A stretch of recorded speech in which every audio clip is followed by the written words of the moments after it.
So I'll start though by introducing my friends and colleagues. Esteban, and I have this in French so you'll bear with me, is directeur d'études à l'École d'études en sciences sociales de Paris, où il dirige le centre de recherche sur les arts et le langage, le CRAD. If you don't know, the CRAD is one of, arguably the most important and both historically and in the current conjuncture for research done on the arts, but very, very broadly construed. Il est spécialiste des rapports notamment entre la musique et la politique. Il a publié l'affaire Beaumarzeau, opéra, perversion et dictature en 2011, le cas Schoenberg, naissance de l'avant-garde musicale en 2006, et la 9e de Beethoven, une histoire politique en 1999, ainsi qu'un certain nombre d'ouvrages collectifs. Et il vient de me dire tout à l'heure qu'il achève en ce moment un livre sur la dictature en Argentine et enfin, l'art, mais surtout la musique, d'après ce que j'ai compris. Donc, et je crois qu'on aura l'occasion d'en discuter aujourd'hui. Ádám Takács, changing to English, is a professor at Eötvös-Loránd University in the Atelier Department of European Social Sciences and Historiography, which is a sister school to the École d'études en sciences sociales in Paris. He's a specialist in contemporary philosophy, political theory, historiography, and in particular the kind of contextual conjuncture that he's been working on, and some of the work that he'll share with us today has to do with the Eastern European intellectual, political, and artistic scene. His books include Le Fondement selon Husserl, Une idée de la phénoménalité, which was published 2 years ago. 2 years ago, yeah. The other title, which I'm not going to try to pronounce in Hungarian, would be in English, The Phenomenon and Its Object. He's also done a number of collectifs, so anthologies, including Traces de l'être, Heidegger en France et en Hongrie, Jean-Luc Marinon, Cartésianisme, Phénoménologie, Théologie, et L'actualité de Georg Lukács. Donc, I'll start out by sharing a couple of methodological reference points, at least for my own work, on the question of the avant-garde, and then we'll turn it over to Ádám and then Esteban in order to flesh out from their own perspectives elements that we can then use to generate a collective discussion. Since it's now become an official tradition, I think everyone I've invited in has done this. It's finally my opportunity. I will circulate the book on which I'll be drawing. I'll try to do it as humbly and discreetly as possible. But the article that is available online is obviously a chapter from this book, and it comes from a larger methodological reflection that I'll say a few things about, and obviously not just summarizing or taking up the article itself, but wanting to push forward in thinking the avant-garde.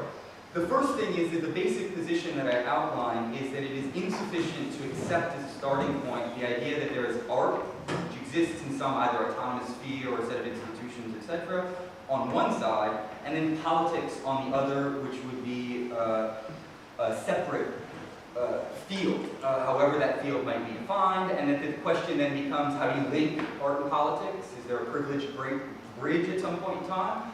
Or the opposite position, which consists in saying, no, they're just separate and there's no way of linking them, or we shouldn't link them. I think that this is in many ways a methodological false starting point, because it creates creates a whole series of problems that then cannot be easily resolved. And one of the primary reasons that it's a false starting point is because the autonomy thesis or the assumption that art and politics are just separate domains, I don't think can be defended socially or historically. And so my beginning point in many ways is the other way around. Instead of starting with these monolithic concepts and looking for a privileged bridge, I want to begin with drawing on the work of someone like Foucault and others, an analytic of practice that looks at the ways in which different practices are constituted and either self-articulate or are labeled as aesthetic or political in particular conjunctures, and how those practices themselves overlap, intertwine, and sometimes merge. So in this sense, it's not an attempt to unveil the definitive relationship between art and politics, but rather to change the conceptual architecture that tends to frame the very debates on art and politics. It's under this overall framework then that I propose 2 chapters dealing with the question of the avant-garde, in particular because of the importance of debates on the avant-garde for thinking the relationship between art and politics. It's often taken as a kind of privileged moment of either close encounter or coalescence. And I try to do at least 2 things in relationship to this. One is look at the historical framework that tends to capture the question of the avant-garde from the current perspective. One of those elements is the very widespread thesis on the failure of the avant-garde. There were a whole series of experiments that were contesting the institutions of bourgeois art, and ultimately they were recuperated by the very institutions they were resisting. So it's a kind of logic of recuperation over time, and in fact many people agree that this is a twofold recuperation, because just as the historical avant-garde attempted to do this at the beginning of the 20th century, in the post-World War II era, the neo-avant-garde attempted to do it once again. So it's a dual failure. That destiny of the avant-garde, though, is inscribed within and bound up with a certain destiny of politics. Because these narratives, if you trace them out, happen to follow in very close parallel a widespread thesis about radical politics. Just as the avant-garde and the neo-avant-garde have failed by being recuperated, so have attempts at radical politics from the Russian Revolution through the course of the 20th century ultimately failed because they led to, and the consequences can be multiple, a bloodbath, to totalitarianism, etc. But the historiographical structures are basically the same. It's what I refer to as the end of illusions. That we now apparently know that radical artistic experiments and radical political projects are destined to fail. In this regard, what I'm highly critical of is the way in which an epistemological utopia has replaced a political and aesthetic utopia. Meaning that we've situated ourselves, at least if we accept this discourse, at the point of view of a kind of God's eye vision of history, in which we now know what is structurally possible or impossible. In this sense, there's a kind of epistemological hijacking of the very notion of utopia, and a historiographical hijacking. Because the point of view is in many ways the point of view from the end of history. We now know what is truly possible.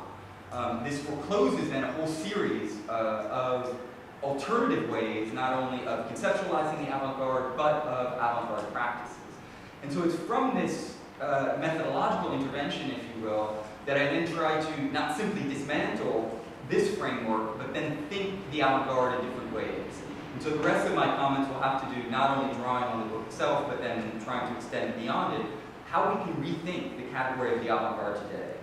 A first kind of working hypothesis, and I think this overlaps with the article that we read by Esteban Buch, is that we need to reject a kind of essentialist, reifying approach in which there would be the avant-garde defined for all time, or even just within a particular historical juncture, and instead take the point of view of a praxeological approach in which the avant-garde is recognized as both a practice and a concept in struggle. And that those struggles are open-ended and unresolved, but that there is nonetheless a very serious institutional sedimentation to those struggles. So by recognizing the avant-garde as a practice and concept in struggle, you don't then say, well, anything's possible, it's an open playing field, you can define it however you want. But instead you have to look at the ways in which there are very deeply sedimented, institutionalized modalities of understanding and practicing what is called, by some, the avant-garde. In this regard, then, it's extremely important to look at all of the forces operative in the constitution of these practices and do some detailed case studies or interventions into particular force fields around the uses of terms or the construction of various categories. In other words, we can't look at these things from the outside, we have to take them from the bottom up, so to speak. Another very important hypothesis, working hypothesis that I'm trying to further develop outside of the book is a radical critique of the autonomy thesis. This came out in one of the earlier conversations that we had with one of our NED. The idea that art constituted itself as an autonomous sphere in the modern age, end of the 18th through the course of the 19th century, I think is a complete misconstrual of the way in which aesthetic practices were developed, labeled, institutionalized, and conceptualized. And that one of the things that we see that's very clear is aesthetic practices that actually, from a certain vantage point, could lend themselves to reversal of the autonomy thesis, which I also think would be a conceptual mistake, but it shows to what extent the autonomy thesis can't be maintained. Because one of the things that you see in the modern age is a, for lack of a better term, a kind of radical democratization of aesthetic practices in which public museums emerge as spaces in which people can have access to works of art in different ways than they could within aristocratic or elite structures prior to that point in time. Public music performances become more widespread. Literary developments with increasing literacy rates and the wide technological kind of diffusion of books that are well priced and that can circulate within an increasing kind of feminine bourgeois readership. All of these things are extremely important for a demographic reconfiguration, if you will, of the aesthetic spheres. So in this regard, you can, from a certain perspective, reverse that thesis. But again, I wouldn't want to go there because I think that what we need to do is recalibrate the thesis and recognize the ways in which both the autonomy or the heteronomy thesis are problematic, because they both, at a certain level, try to either reify or dissolve an aesthetic sphere that is a sphere in conflict. In this regard, then, it's important for me to develop alternative historiographical and methodological tools for trying to rethink avant-garde insertions. And I'll just highlight very quickly two elements in this regard. One is thinking the avant-garde geographically and not only historically. We can't only talk about the historical avant-garde, we need to look at the ways in which avant-garde practices are re-articulated, re-inscribed within different cultural contexts, reinvented from various perspectives, and that in fact the very geography of the avant-garde needs to be radicalized to a certain extent, because we can't simply remain within a kind of either nation state or Eurocentric model. Surrealism is an excellent example in this regard, in which people tend to say, oh, there was Breton, etc., and then the encounter with Césaire, and you kind of keep the Caribbean apart from the European, or as an annex or something like this. But I think that what we need is a radical geography that recognizes that spaces themselves are irreducible to geographic space, and there are spaces of artistic practice, literary interaction, that create fields that cannot simply be maintained within the kind of disparate geography of Europe over here and the Caribbean over here. But we also need an account of the social variability and social stratification operative within different aesthetic practices, so that we don't remain within a simple logic of space and time, but also one of social stratification or social fields of struggle. Later in the book that I'm quite ostentatiously circulating, there is a very detailed case study of the Cold War era in America and the relationship between the American Secret Service, the American government, funding organizations, etc., and the constitution of the art scene in New York. And what I try to show is that there's not a simple space-time of the New York art scene.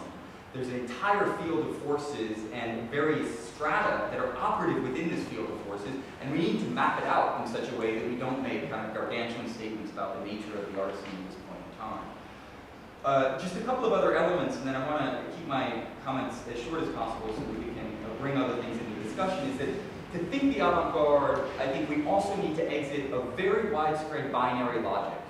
That can be the logic of the establishment versus the outside, society versus the individual, good art versus bad art, high art versus low art, etc. But there's a whole series of conceptual binaries that tend to structure implicitly or explicitly thinking about the avant-garde. And one way of doing this, because I think there are a number of ways of contesting this operative logic, is analyzing the immanent logic within aesthetic practices labeled, kind of self-labeled or labeled from the outside as avant-garde. One thing that's clear is that there's a very important contestation of these binaries. You think of the Bauhaus, for instance, and the kind of radical critique, practically and conceptually, of the very distinction between high art and low art, or of art as a kind of autonomous sphere in society, and the attempt to develop establishments that are alternative institutions for different modes of aesthetic production. So it's not resisting the institution that could eventually recuperate it, but it's creating alternative institutions that reconfigure the way in which art is inserted within the social sphere. This means that, it's an additional point, that for me, thinking the avant-garde requires exiting what I label as the social epoche, or the social bracketing. There's a real tendency, particularly within philosophic and theoretical discourses, to reify particular practices or concepts and not look at the ways in which they are within a kind of social bath, if you will, that makes it such that the concepts themselves are part of that social field of struggle.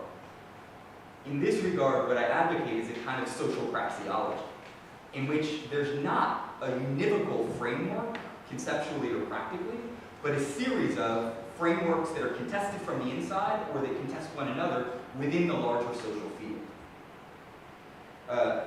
Conceptually, what this means is then that there's not one avant-garde. There are different conceptions about avant-garde that are themselves in contestation, that are sedimented in various ways and have multiple effects or resultants based on the particular conjunction. So one of the, I think, requirements conceptually is developing much more complex cartographies of these conjunctions. The last thing that I'll say is that from my point of view, it's insufficient simply to try to map the complexities of these conjunctures, and this has come out in some of our earlier discussions. It's also important to try to intervene within these conjunctions. So I'm not taking a kind of purely descriptive stance in which we are only mapping fields, but also mapping fields in order to try to understand where there are interstices, lines of flight, points of traction, which could allow us to intervene and propose either operative practices or conceptualizations of what the avant-garde might mean historically or in the contemporary conjunction.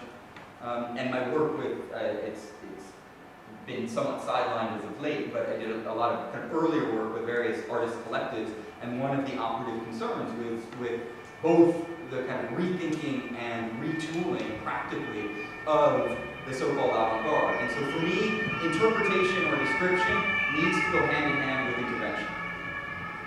But I'll stop there in the interest of time. If people have immediate concerns, questions, modes, things that they want clarified, you should feel free to jump in at any point in time. And if you don't, then we'll take that as a sign to transition immediately into the next intervention, which would be that of Takács. Okay, well, thank you very much. Actually, my contribution. Quite a lot of fanfare for your beginning. It's coming from me already. Anyway, so what I would like to bring here is, in a way, kind of illustration of what Gabriel had just said about the complex and controversial relationship between avant-garde and artistic movement and way of artistic production and the politics and ideology, and especially the Marxist politics and ideology. And I would briefly describe two cases from a specific context, which will be an Eastern Central European context and maybe Hungarian context. I'm myself Hungarian, so that's a good excuse for me to talk about Hungary. Anyway, and in order to illustrate what Gabriel just said about the insufficiency of the widely accepted and prevailing assumption that what is radical or revolutionary in arts in general must also be radical and revolutionary in politics, and vice versa. And therefore, if there is a conviction today that the time of the spirit of radical politics is gone, this would equally invalidate the claim to any avant-garde artistic production whatsoever. So,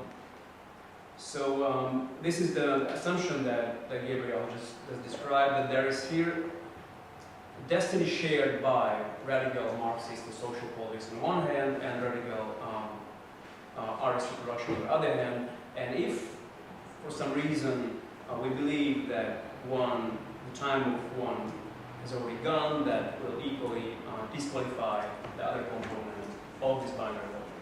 What I would like to illustrate is to demonstrate is the situation is much more complex, and much more complex even in the field, even in a certain geographic area, which Eastern European communism. When one could presume that communist or Marxist interpretation of art was always a single-minded and very solid thing, and I would like to demonstrate by bringing two examples here that even in a very short temporal and geographical context, things were much more complicated than that from a closer range. In fact, there are always contesting and competing versions of the relationship between politics, Marxist politics and ideology, and the avant-garde on the other hand. So to cut it short, this is a way to avoid falling into this fatal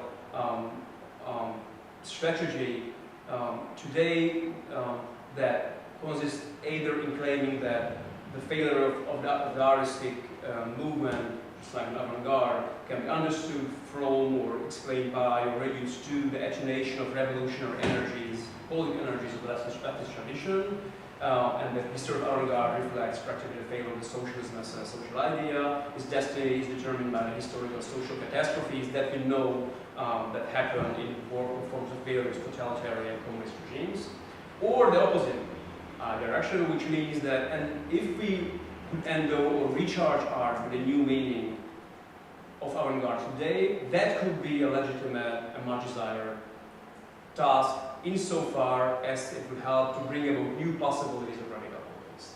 The two options obviously fits into the same binary logic. Now, if you read the debates over Peter Berger's book, this is precisely at this level where all the arguments are currently being played out. Now, what I would like to do is to focus on two Hungarian theoreticians of arts who wrote a lot about Marxist aesthetics and avant-garde, and I would like to demonstrate that how different their perception of avant-garde in the same time was, and try to draw some conclusion from this implicit debate between these two divergent versions of Marxist vision of avant-garde. Apart from the fact that I'm Hungarian, my reference to the Hungarian case, I think, can be justified by the fact that this is precisely the Central and Eastern European Marxist context, where one could find some of the most severe criticism of the avant-garde and modernist artistic movements. And at the same time, this is also the situation, especially in the Soviet Union, where one could find the most spectacular, institutionally diverse and state-supported realizations, some of them artistic production in the name of avant-garde, which happened after the Soviet Revolution in 1917 up to the end of the 1920s. It's an amazing period of avant-garde in the Soviet Union. There's a lot of different groups and tentatives and institutionally framed tentative to create avant-garde as a state art, and up to a certain time, until Stalin came to power, they were largely tolerated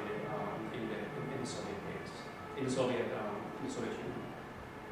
Well, my first example will be obviously George Takács. He's an emblematic figure of this whole debate, and he's emblematic because his deeply hostile attitude towards all form of modern artism, modernism, including expressionism, and especially avant-garde is well known.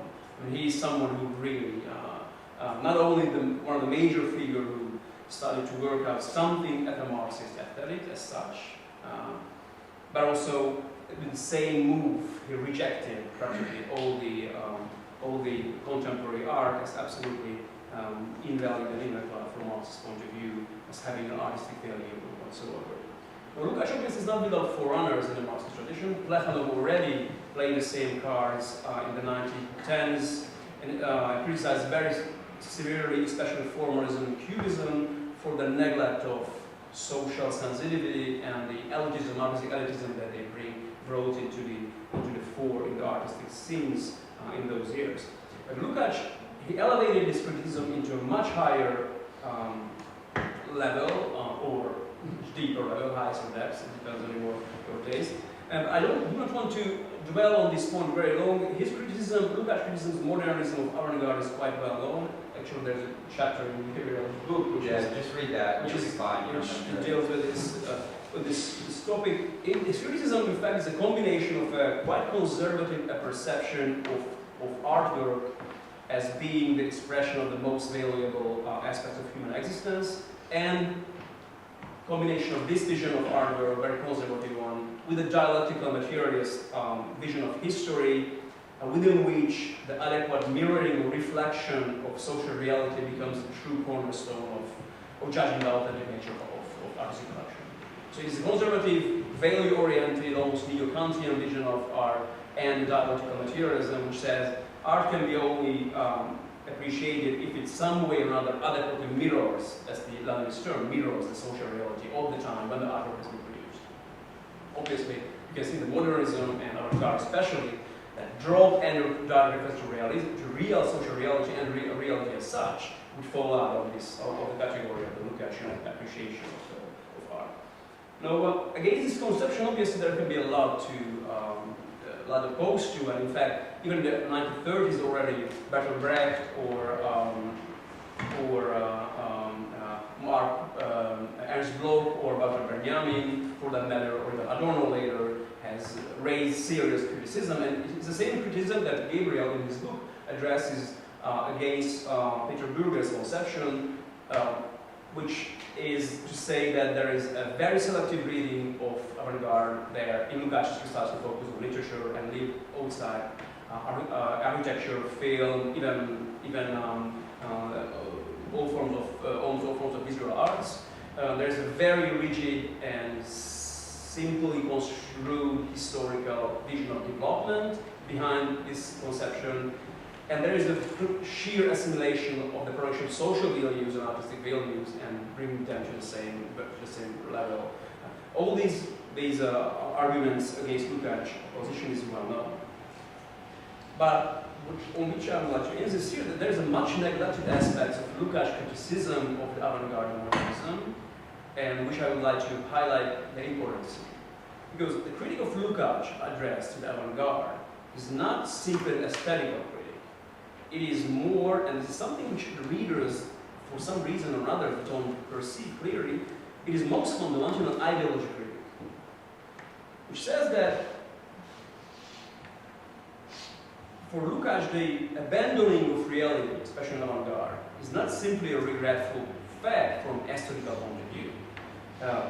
It is devastating for Lukács from an ideological and political point of view. Because the critic of avant-garde in Lukács, and it is very clear on this text that he wrote against expressionism, is directly linked to the critic of liberal democracy as such, as a form of political system, and linked to his diagnosis of the emerging and triumphing fascism and Nazism in Europe. So when Lukács starts criticizing the avant-garde, he also criticizes liberal democracy as such, and he also criticizes liberal democracy because it allows fascism and Nazism to come to power. And Lukács sees essential links between the two tendencies, which means that for the major problem with liberal democracy for Lukács is not that it helps to consolidate exploitation or it establishes the rule of the few over the many. The major problem with liberal democracy is because the major problem in nature is because it a priori leaves open the way for a possible fascist seizure of power and a possible fascization of society. The problem with liberal democracy is that it is what Claude Lefort called the empty space of power. It can be all this empty space exists according to Lukács, but it can be refilled by fascist or totalitarian radicalization of society. And the problem of liberal democracy is that it's not that it's bad. Well, it's bad, Lukács in any way. But Lukács says it's insufficient because a society which a priori leaves the possibility open that a society can be turned into a totalitarian regime by legal means. This was the Weimar Republic. That cannot be a just society. Therefore, we need to replace the formal liberal democracy with a new kind of democracy that's going to be direct and socialistic communist democracy. Now, Lukács criticizes avant-garde in connection to the liberal democracy as such, because he says that in a liberal democracy, a radicalism, artist radicalism that had been embodied in the artist approach of avant-garde is a tendency which advocates for an artist against social radicalism without being able to have an adequate realistic perception of social struggles in society. And therefore, what avant-garde does, it may create favorable conditions for the emergence of fascist or false radical tendencies in society, or it makes intellectuals defenseless against such a danger. So the problem with avant-garde radicalism is it's an radicalisme gratuit. It leaves you, it's sort of, if it's a radical enterprise, then it leaves you defenseless against fascist or Nazist radicalism, or it creates an affinity towards such radicalism, political radicalism. That's the problem with avant-garde. Avant-garde is bad aesthetically for Lukács. The major problem with it is bad political. It cannot help you to resist to a fascist or Nazist temptation in society. Now, it's very interesting that in his later writing, Lukács will use the same argument against Stalinism. He would say that the Russian avant-garde in the 1920s was not bad aesthetically, it was bad politically. It allowed Stalinism emerge as a radical political response to the radical artistic enterprise created by the avant-garde. So Lukács will use the same parallel with the Nazi and fascist danger and the Stalinist danger, and accusing avant-garde on helping this political situation to be created. So he draws a parallel between avant-garde and Stalinism in arguing that in fact it was the emergence of the voluntaristic aesthetical will in the communist society that helped to emerge a voluntaristic political will in the form of Stalinism. And the problem with Lukács and avant-garde at this point also is fully political. Aesthetic on the one hand, but at the same time, it is the political danger created by avant-garde which really disqualifies this artistic movement as a possible option for human emancipation. Obviously, for Lukács, the avant-garde and Stalinism is both a betrayal of Marxist analysis and building communist society, as well as they rely on complete misunderstanding of the function of art, of the emancipatory function of art in our society. That's for Lukács. There's another example which is completely parallel with Lukács' vision, and the parallelism is stronger because we deal with another Hungarian author, obviously much less known than Lukács himself, although he's a theoretician of art coming from Hungary and living most of his time in the Soviet Union from the early 20s. His name is János Mácol. It's not very well known, except in Soviet Union when he published some fundamental books on avant-garde from the late 1920s. And he's a very interesting figure. There's no time here to reconstruct it, to go through all of his life, just some basic facts. This man, Mácol, starts as an avant-garde artist himself in 1910 in Hungary, then contributes to the Hungarian Communist Republic in 1919, and after the fall of this republic, he always moves to Vienna, like all the Hungarian communist leaders and those who took part in the events. And there, unlike his friends and co-workers in avant-garde artistic movements, he joins the Communist Party. Most of the avant-garde artists didn't join the Communist Party at that time. And under the influence of Lukács, Mácol starts working for the communist movements, and he goes to the Soviet Union to teach art history in the early 1920s. From that point on, he becomes completely involved in the communist Soviet avant-garde. He's not a major figure, but he's a very active figure in different circles. And in fact, he's the first person who publishes a comprehensive monography on Russian, on the history of European avant-garde. The book is called The Art of Europe Today. It's been published in 1926. It is a comprehensive interpretation of avant-garde. All its national geographies components are mentioned, and the focus obviously is put on the importance of Russian avant-garde, which is at its peak at the very point. The book, in fact, is recommended by Lukács himself, who is at the time is the major publisher of ideology and culture in the Soviet Union.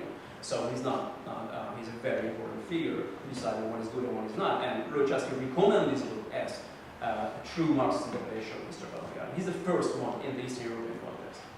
Now, he teaches that from the point he teaches the State University of Moscow art history and theory of art, Marxist theory, and he produced a lot of work on avant-garde. He's the first Marxist thinker in Eastern Europe who develops a Marxist theory of design, industrial design, and architecture. Unfortunately, his books, I don't think they're books, I'm almost sure they're books not interested into English or French, maybe German, because of Eastern Germany, but they are but mostly published books in Russian. Anyway, from the coming of Stalin, he's been marginalized, and he can come back to teach and do proper job from the mid-50s after Stalin's death, and from then on he is one of the major figure of Soviet art history and art theory in the Marxist period.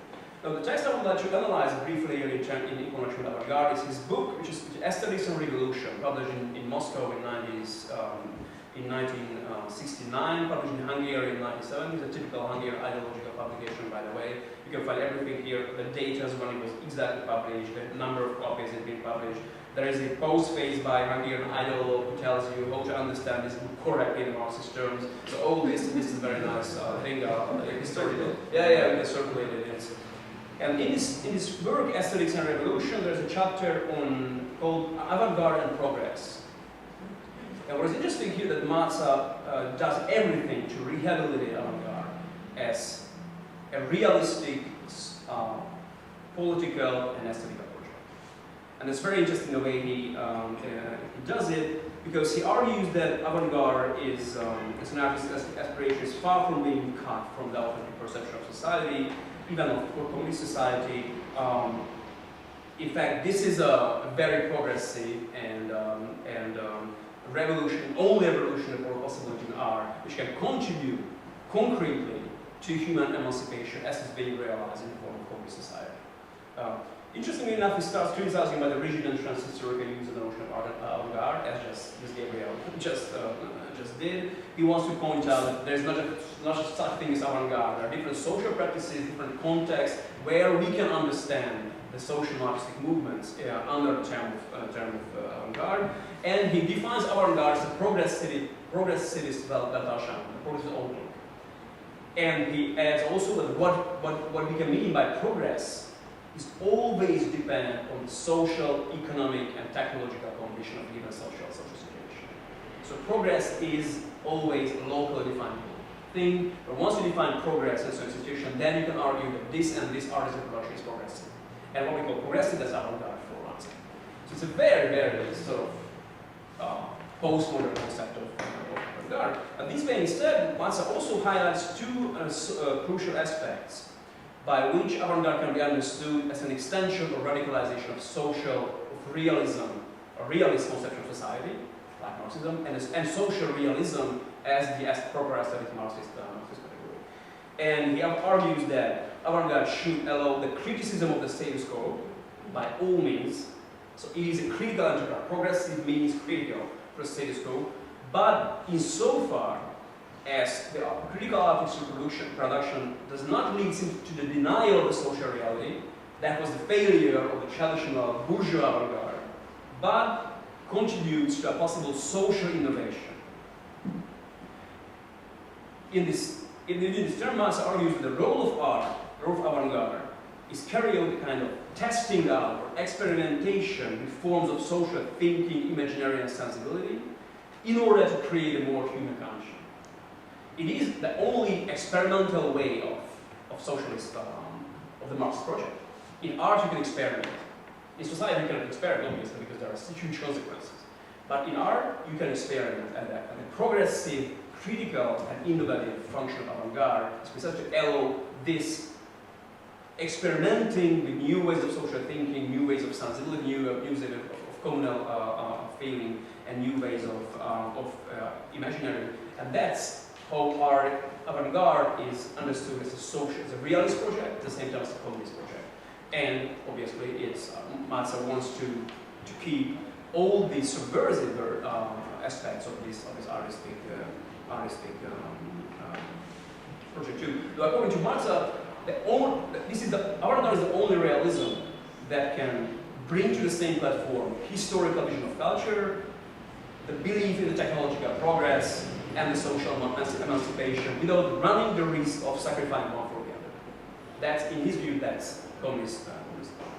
Now here we go, we have two positions here. One which condemns avant-garde as a political radicalism, that's Takács. There's another Mazza who favors avant-garde as a critical realism, in fact. And I'll let you accept or reject these two possibilities, but I would be wondering if you take them as two equal vote positions on the avant-garde. Lukács' position would consist in reminding us about the possible dangers of totalitarian aspects or micro-fascism that may in principle be inscribed in the heart of any radical artistic endeavor seeking to have direct social political effects. While on the other hand, Malta's position would consist in advocating for the possibility of social intervention and creation of new patterns of visibility and thinking in society as an avant-garde practice, although not in the name of the historical truth of the avant-garde, but in the name of a progressive practice that seeks art as an ally in the struggle for reconfiguring the field of possibility of social and political thinking. Thank you.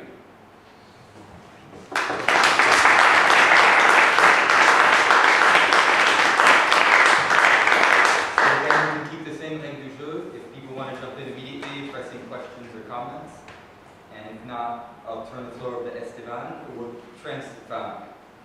transition into la langue française, et puis on peut continuer on peut commencer la discussion après.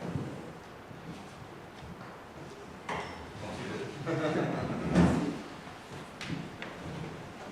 Bonjour, très heureux d'être ici avec vous et de partager cette table avec Ádám et Gabriel. J'ai choisi de vous parler en français des avant-gardes et des avant-gardes dites historiques. Bien sûr, à l'époque, on ne les pensait pas comme historiques, c'est une construction historiographique qui a fait de ces mouvements du début du siècle des prototypes de ce qu'est la scène de l'avant-garde. Et j'aimerais donc retenir comme une première idée cette idée que c'est bien une scène, ou en tout cas que c'est quelque chose qui ne se joue pas seulement entre les artistes concernés ou entre les artistes et leur public, mais qui se joue sur une scène plus vaste où la question des oppositions, la question même de l'hostilité que ce mouvement rencontre est tout aussi importante pour la configuration de cette avant-garde comme mouvement que les œuvres qui sont proposées, qui sont produites et que les discours... Parlez un peu plus fort, les acoustiques ici, on n'entend pas grand-chose. Vous entendez au fond? Pas super bien. C'est dommage, mais il faut hurler ici. Hurler, c'est un peu difficile pour moi, quelqu'un de calme. Enfin, est-ce que là, vous m'entendez un peu mieux? Voilà. Donc, ce que je vous propose de prendre comme point de départ, c'est l'idée que les avant-gardes sont à penser comme quelque chose qui, par définition, va plus loin que les acteurs concernés, que les artistes concernés, que leurs amis, que leur public immédiat, et qui est une construction sociale, comme on a eu pendant des années l'habitude de dire, en tout cas une configuration où les rejets, les marques d'hostilité, parfois des disqualifications radicales dont elles font l'objet, sont aussi importantes pour leur constitution en mouvement que les propositions qui viennent des artistes eux-mêmes. Et c'est un peu, si vous avez vu ce texte que j'avais fait suivre à Gabriel, c'est un peu l'intérêt de ce petit exercice sur l'histoire des noms, des dénominations de chaque mouvement, que de montrer ça, que presque sans exception, il n'y avait pas de mouvement d'avant-garde, de ces avant-gardes-là, dites historiques, qui n'ait pas eu les critiques hostiles comme un moteur et même parfois comme un acteur tout à fait décisif pour leur nomination. Et j'avais pris un exemple qui n'est pas au centre de ce qu'on croit être les avant-gardes historiques, l'impressionnisme. On peut discuter longtemps, en général on ne prend pas les impressionnistes pour une avant-garde, mais enfin ça illustre au moins une partie de ce que je veux dire, c'est cette idée.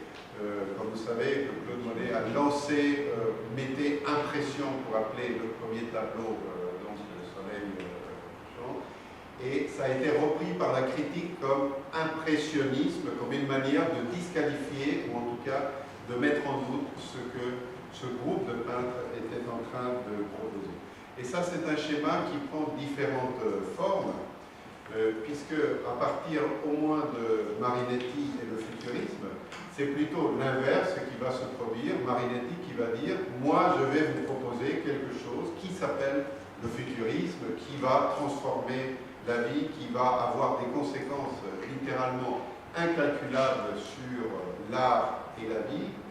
Or, quand Marinetti fait ça, il a déjà eu l'occasion de voir comment ça s'était passé avec d'autres mouvements qui, eux, avaient pris, disons, la forme inverse, c'est-à-dire un critique hostile qui vient rejeter une forme d'art et qui, à partir de ce geste-là, inaugure une chaîne de nomination qui donne le concept de ce mouvement. C'est par exemple le cas des fauves, du fauvisme, qui à l'origine est une remarque hostile d'un critique qui après va être transformée en un mouvement positif dont la dimension de rupture est ce qui définit sa singularité. Alors,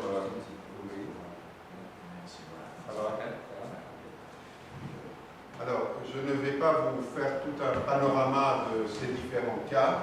J'ai essayé d'en résumer certains côtés dans ce texte que vous avez vu.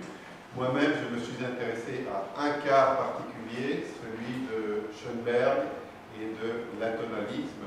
Et c'est là, c'est à une échelle un peu de micro-histoire que j'ai essayé de suivre cette dynamique, cette dialectique même de propositions nouvelles du point de vue artistique et réception souvent hostile, souvent contradictoire. Donc je pense, et là je rejoins des choses qui ont été dites par Gabriel de manière générale, qu'il y a en effet un besoin de descendre à un niveau micro des pratiques sans présupposer ni une catégorie d'art qui serait constituée en amont de cette socialisation, ni une catégorie du politique qui serait elle aussi indépendante et déjà là, que c'est en descendant à un niveau micro-historique que l'on saisit comment ces phénomènes sont tissés, non seulement pour l'avant-garde comme mouvement, mais aussi, c'est le thème de notre rencontre, pour la manière de penser ces mouvements-là comme politiques ou comme ayant au moins un potentiel ou une dimension politique. Whatever that means.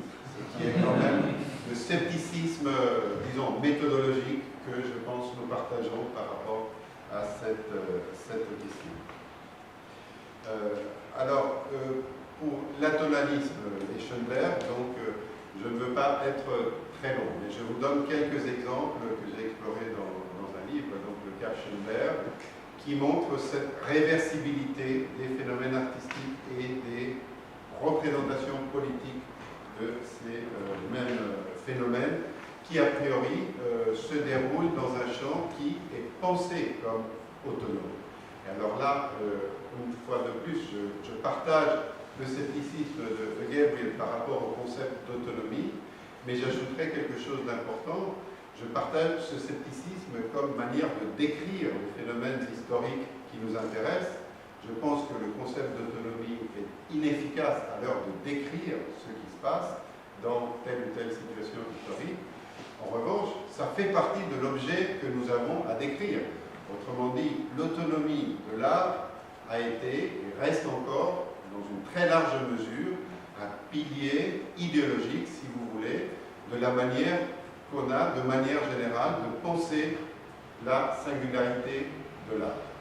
Et donc, pour revenir à Schoenberg et à l'époque de Schoenberg, c'est-à-dire Vienne au début du XXe siècle, je parle du constat, de l'observation que les gens, et je veux dire les musiciens, mais aussi les critiques, mais aussi Schoenberg et ses amis, mais aussi, je crois, la majorité des personnes, partagent cette idéologie que la musique, en particulier, non seulement est un domaine autonome, qui est séparé du politique, qui est séparé de manière générale de la vie quotidienne, mais en plus que c'est très bien qu'il en soit comme ça. Autrement dit, il y a une dimension normative qui est essentielle dans cette croyance. Et je dis bien croyance, vous savez, depuis le 19e siècle, il y a en Europe pas mal de gens qui parlent de religion de la musique, pour parler de la musique classique.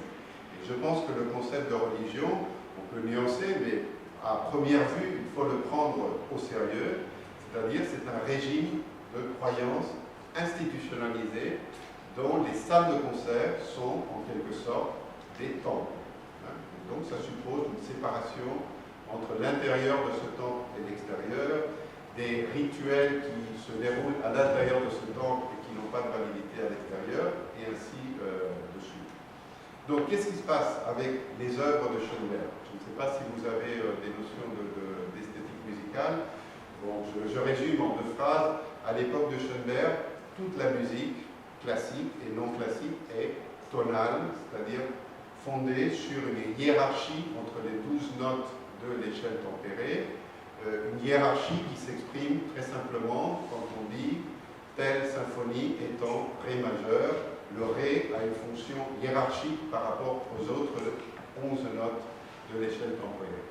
Ce que Schoenberg va faire, c'est produire pour la première fois, autour de 1908-1910, des œuvres qui ne sont pas organisées d'après ce principe, qui sont atonales, dans le sens où on part d'une idée d'une non-hiérarchisation des 12 notes entre elles. C'est ça, très schématiquement, la musique atonale. Et c'est ça qui va produire beaucoup de rejets, beaucoup de scandales même. Il y a plusieurs épisodes en 1908 et en 1913, principalement, de concerts qui ont lieu dans des temples de l'art, c'est-à-dire des salles de concert normales, avec des interprètes qui sont reconnus comme compétents pour jouer Beethoven, par exemple, ou d'autres morceaux du répertoire, qui se risquent à jouer, par exemple, le 2e quatuor de Schoenberg, ou des pièces pour piano, opus 11 de Schoenberg, et qui ont en face des gens, à commencer par des critiques musicaux, qui disent des choses très violentes, et qui même parfois font des passages à l'acte en disant « arrêtez ce concert, c'est insupportable, il faut arrêter », ce qui est vraiment une intervention extrêmement forte, et d'ailleurs tout à fait inhabituelle, précisément parce que ça transgresse le rituel du concert qui veut qu'on reste en silence, qu'on soit poli, et que si on n'a pas aimé cette musique, éventuellement on le dise ou on l'écrive après, mais pas pendant le concert. Donc, les raisons pour lesquelles certains critiques et certaines personnes vont jusqu'à transgresser ces rituels sont basées sur une perception de la musique de Schoenberg qui est accouplée, disons, qui est enchâssée avec une interprétation qui, elle, est souvent formulée en termes sociaux et politiques. Et donc là, on voit une configuration entre la musique et la politique se nouer à partir d'une expérience de perception d'un phénomène qui, lui, est sonore, comme toute la musique. Exemple, on va dire de telle œuvre de Schoenberg que c'est une musique qui est une forme d'anarchie. Ça revient tout le temps. Anarchie, anarchie, anarchie. Autre exemple, on va dire, il y a un critique qui a ce mot occurrent, il va parler de démocrate and Geräusch, donc des bruits de démocrates, dans un contexte politique où la démocratie n'est pas exclue, elle est en débat du point de vue politique. On est en Autriche-Hongrie, avant la Première Guerre mondiale, il y a des débats sur le rôle du Parlement, sur l'extension du suffrage, et ainsi de suite. Donc vous voyez qu'il y a un processus de perception des singularités de cette musique, comme transgression de principes traditionnels et acquis de la relation entre les auteurs sonores, donc qu'il y a une perception qui devient une métaphore d'un état de la société. On va dire cette musique est une forme d'anarchie, donc elle a une analogie, elle possède des propriétés qui ressemblent à celles de l'anarchie politique, qui à l'époque, sauf les anarchistes eux-mêmes bien sûr, mais qui sont hyper minoritaires, tout le monde le voit comme un danger social généralisé. Et d'ailleurs, il y a toute une série de métaphores qui incluent non seulement l'anarchie ou la démocratie, mais encore les attentats au sens d'une agression violente. Il y a même un critique qui va dire, si je me suis mis à dire arrêtez de jouer, c'est parce que j'ai été agressé physiquement par cette musique, comme un attentat qui ne viserait pas un phénomène esthétique, mais bien mon corps, mes oreilles, mon intégrité physique.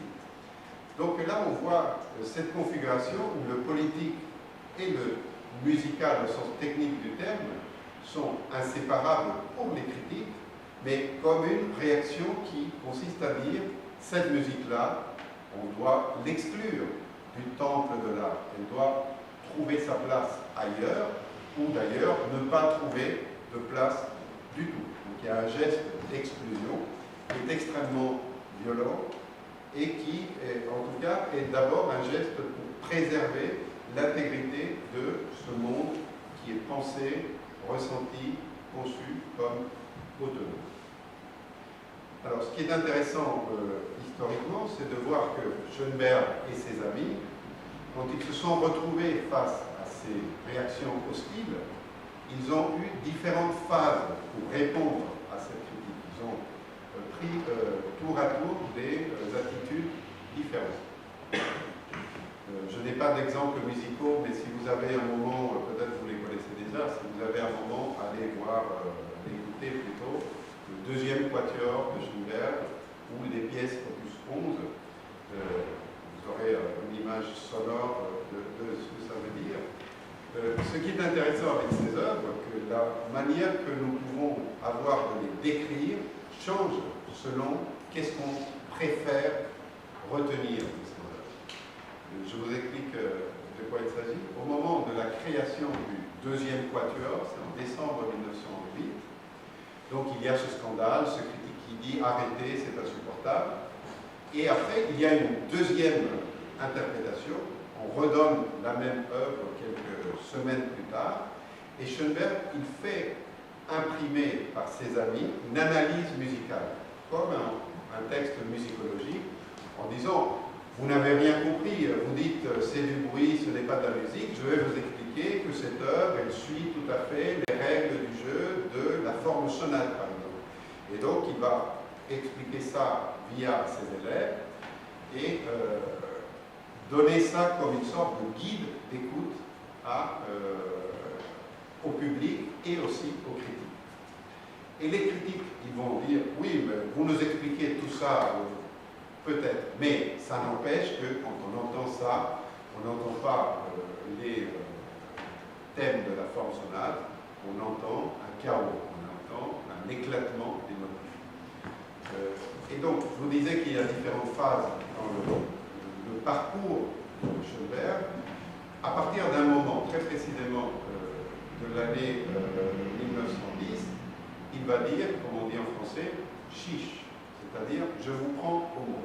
Et cette chose, par exemple, cette pulvérisation des motifs, pour reprendre une idée un peu visuelle, que les critiques me reprochent, eh bien je vais la revendiquer. C'est là où réside l'originalité de ce que j'ai à dire, et cette originalité n'est pas le résultat d'un caprice, elle est la manière de mettre en lien ma forme d'expression avec mon subconscient. Donc il trouve une autre légitimité esthétique à cette œuvre qui fait appel à la notion de subconscient ou bientôt d'inconscient pour dire oui, quelque part, vous avez bien entendu ce que vous avez entendu, mais là réside mon pari esthétique. Là réside la possibilité que j'ai de changer la perception. Et Schoenberg lui-même, et je finis sur son cas, va après en tirer les conséquences théoriques. Parmi les livres que Schoenberg a écrits, le premier, peut-être le plus important, est un traité d'harmonie, Harmonie lèvre, qui est paru en 1911, qui est un traité d'harmonie, disons, classique, pour plein de raisons, et qui a au moins deux fonctions. D'une part, c'est montrer, vous me reprochez de ne pas faire de l'harmonie comme il se doit, je vais vous montrer que je maîtrise cette harmonie complètement, classique. Et de fait, on peut encore aujourd'hui apprendre l'harmonie tonale traditionnelle avec le manuel de Schoenberg. C'est l'un des manuels standards. Mais en même temps, il fait autre chose dans ce livre. Il dit le système tonal est comme un royaume. La tonique est un roi, et les autres notes de la gamme, la dominante par exemple, ce sont des personnes, des personnages, disons, qui veulent devenir rois à leur tour, qui veulent renverser le roi pour être à la place du roi. En termes techniques, ça s'appelle une modulation, c'est quand on passe de Do mineur à Fa mineur, par exemple, le Fa remplace le Do, sauf que dans cette métaphore politique, Schoenberg est en train justement de réactiver cette métaphorisation qui rend les choses techniques pertinentes dans le domaine politique. Et il le fait avec un but qui lui confirme tout ce qu'on avait craint en ce qui concerne ses intentions. Qu'est-ce qu'il va dire? Moi, je travaille pour une harmonie fluctuante et sans passeport. Parce qu'il faut dire que l'image du roi, elle est liée dans son texte avec tout un réseau de métaphores à l'image de la nation. Et donc, la menace contre le roi est aussi une menace contre la nation dans cette rhétorique. Et donc, lui, il dit vive l'harmonie sans passeport et vive les espions qui sont des accords altérés, des accords diminués, par exemple, ou des accords augmentés, qui affaiblissent la tonalité. Et donc, voilà comment vous voyez dans l'interaction entre la proposition d'une forme nouvelle d'organiser les sons, l'expérience de cette organisation nouvelle par des critiques qui donc produisent des textes en utilisant des métaphores politiques pour la disqualifier, la reprise de ces arguments par l'artiste lui-même, Schoenberg et ses amis, pour produire des musiques qui vont encore plus loin dans cette mise en cause de la normativité et puis qui aboutissent à une proposition qui est théoriquement fondée pour proposer un nouveau modèle de l'organisation des sons. Vous voyez que toute cette chaîne, elle est intelligible si on ouvre la perspective par rapport à ce qu'est la situation Schoenberg tout seul, écrivant sa musique et se heurtant à des gens qui ne comprennent rien, pour la mettre donc en scène comme l'une des scènes où la société viennoise de cette époque met en jeu des questions fondamentales autour de quelle est la légitimité de l'ordre, par exemple, comparé à l'anarchie. Quelle est la légitimité de ce qui est établi par rapport à ce qui est une transgression de cet ordre établi? Quelle est la légitimité des outsiders par rapport aux insiders? Il faut savoir qu'en plus, Schoenberg était un autodidacte du point de vue du parcours de formation institutionnelle.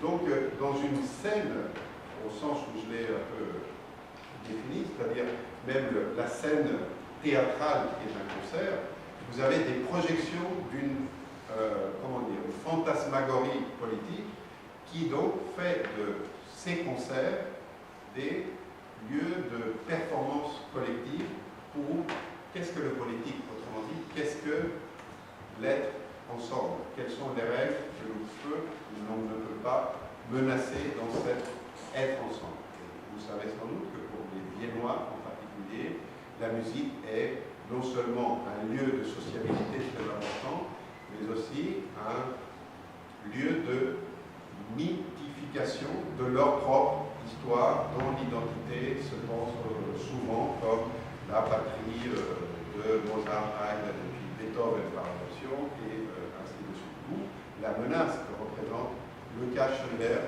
pour cette vision des événements. Voilà, je pense que je vais bientôt m'arrêter, mais donc je voulais finir sur 2 ou 3 remarques générales pour reprendre un peu les questions qui ont été déjà mentionnées par Gabriel notamment, mais aussi dans les conceptions de l'avant-garde qui vont être après déployées, y compris celle de Takács, qui lui s'inscrit dans une perspective marxiste, dans cette généalogie de la critique hostile aux avant-gardes, pour des raisons qui ne sont pas les mêmes que celles des critiques viennoises, mais qui regroupent en tout cas cette idée de la menace sociale que ferait peser donc ces manifestations artistiques.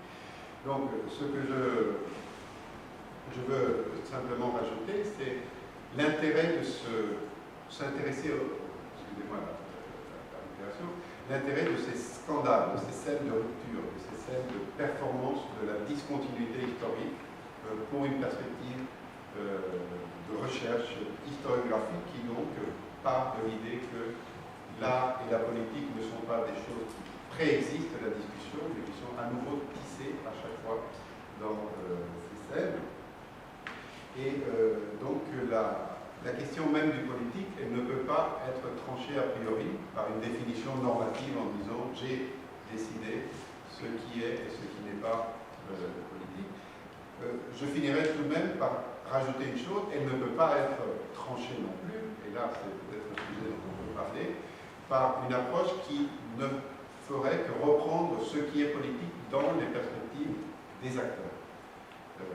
Pourquoi ? Parce que justement, comme l'idéologie de l'autonomie de l'art est fondée sur le rejet du politique, si je prends à la lettre ces propositions-là, je ne peux qu'accepter que ce n'est pas du politique, alors que souvent ces conceptions apolitiques ou antipolitiques de l'art ont des rôles tout à fait spécifiques dans une logique qui, elle, est incontestablement politique, puisqu'il s'agit de comment mettre en place et préserver une forme de domination, y compris par l'État. Et là, je finis sur un lien avec ce travail sur les dictatures, en particulier argentines, qui, dans le cas qui m'intéresse, sont des dictatures apolitiques de manière revendiquée. Ils disent que la politique, c'était avant nous, nous sommes venus mettre de l'ordre, y compris dans le domaine des arts. Donc, c'est peut-être pour finir sur une question. Merci. Excellent, très bien.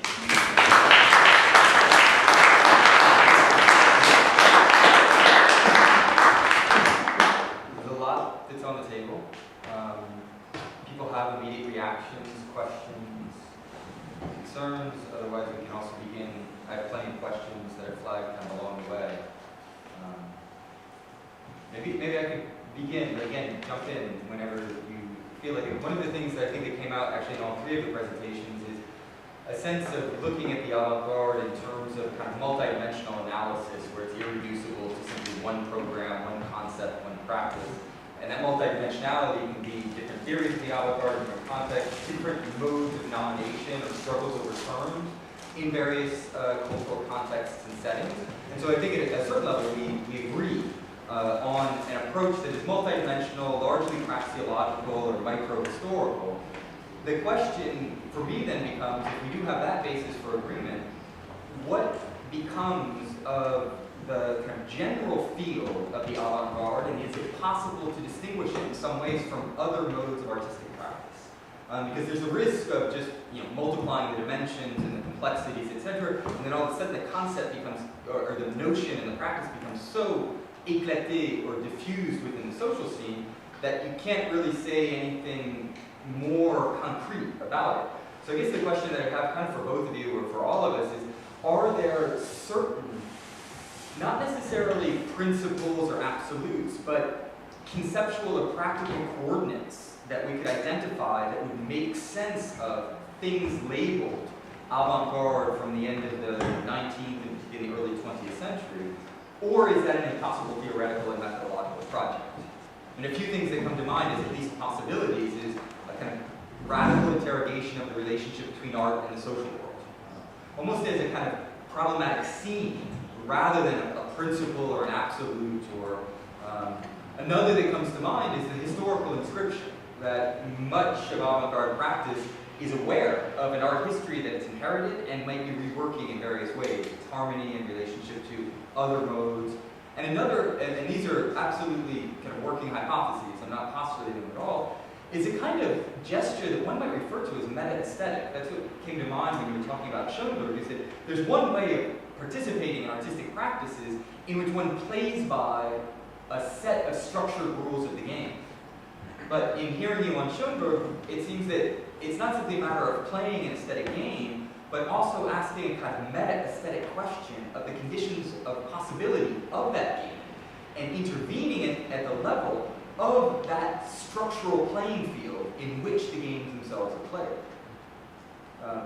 So I don't know if you would agree or you want to nuance if these three nodal points are problematic, so art and society, art in its historical inscription, and art in an interrogation into the meta-aesthetic structural framework of practices would be elements that might at least create a kind of coordinates within a particular field, or if this methodologically is a dead end.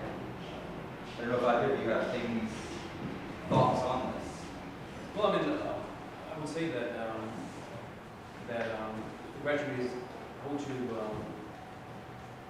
conceptualize avant-garde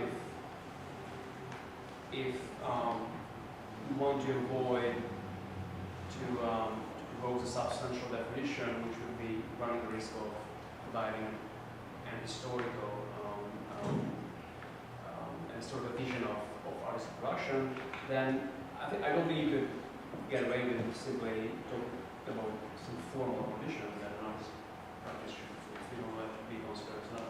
No, but that's, yeah, I think we all agree on that. It's not a matter of formal or transcendental conditions, but the risk, at least I hear, and I'm saying this about what I proposed as well, is that the posture becomes one of defining the infinite complexity of the world, and in that sense, then, there's a kind of radical anti-essentialism, which I absolutely embrace. But, nonetheless, is there the possibility, voire perhaps even the necessity, of conceptual seizures or conceptual gestures that try to, within that field, nonetheless, I wouldn't say draw formal lines of distinction, but identify problematics, if you will, that would allow us to say that what Schoenberg was doing was somehow very different than, I don't know, what Haydn was doing. And that those problematics, in all of their infinite complexity, can nonetheless be, we can kind of carve them out to a certain extent. Because I do think, for theorizing or thinking the avant-garde, that is at least an extremely important question to raise. And so I'd be curious, I don't know, Esteban, if you have any thoughts on that front. En français, en anglais. Well, I can try to answer in English. Well, first of all, as far as meta-aesthetics is concerned, I would say common sense is a meta-aesthetic way of looking at things. So I wouldn't reserve the idea of meta-aesthetics for something we historians do. I mean, meta-aesthetic reflections are at the core of ideology, the ideology of art. And that's exactly what I meant by saying that the autonomy of art is an ideology. That means that all these good people, bourgeois or whatever, in the concert hall in Vienna have very definite and very complex ideas about the relationship between the aesthetic field, aesthetic phenomena, and society at large, and even philosophical issues involved. So, of course, we have to take into consideration this aesthetic, meta-aesthetic distinction, but we don't even have to insert it in the field because it's already there. It's one of the relations which are constitutive of the field as it is. And I don't think there is any, I mean, there might be exceptions, but broadly speaking, historical avant-garde are movements which are, as you reminded us, very much aware of history, the history of art and what their own position inside of that field and or inside of that chronological series is supposed to mean. And that would be a candidate for the other point you raised. How do we deal with a critique of essentialism on one hand, and on the other hand, well, let's say the methodological desire to identify some traits which are not always there, but which are shared by most of the phenomena we are wanting to label avant-garde. So, one of these could be, but of course, if you have an agreement on a list of traits which are supposed to be more or less prototypical of avant-garde, which is a methodological stance, not an essentialist one. So, meta-aesthetics might be one. The confrontational dimension, which I alluded to by talking about this hostile scene or the hostile critique as a positive scene, would be another. The idea that from a technical point of view, you can identify by analytical techniques what is really different. Not necessarily better, not necessarily progressive, but at least technically different from one corpus labeled traditional and one corpus of so-called avant-garde works. I mean, in the case of atonalism, that's a rather simple thing to do. Either a piece of music is tonal or it isn't. And that is not a way of I mean, you can teach students as you can do that kind of thing. That's one of the things you learn when you are talking in music analysis. And that's a point of objective identification of traits of the works themselves.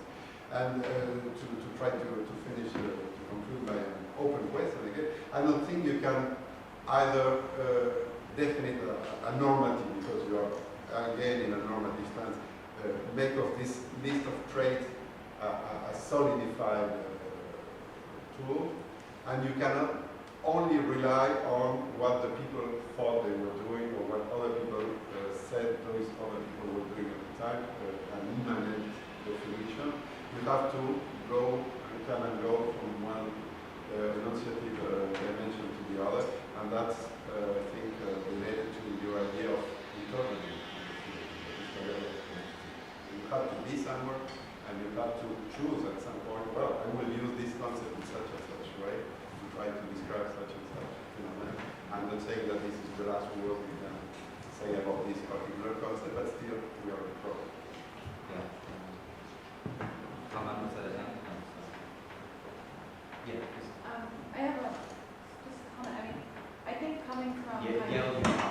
from practically thinking about the avant-garde, something that really strikes me is this idea of who decides what is avant-garde? What is avant-garde art? I mean, something that seems really obvious to me is take John Cage.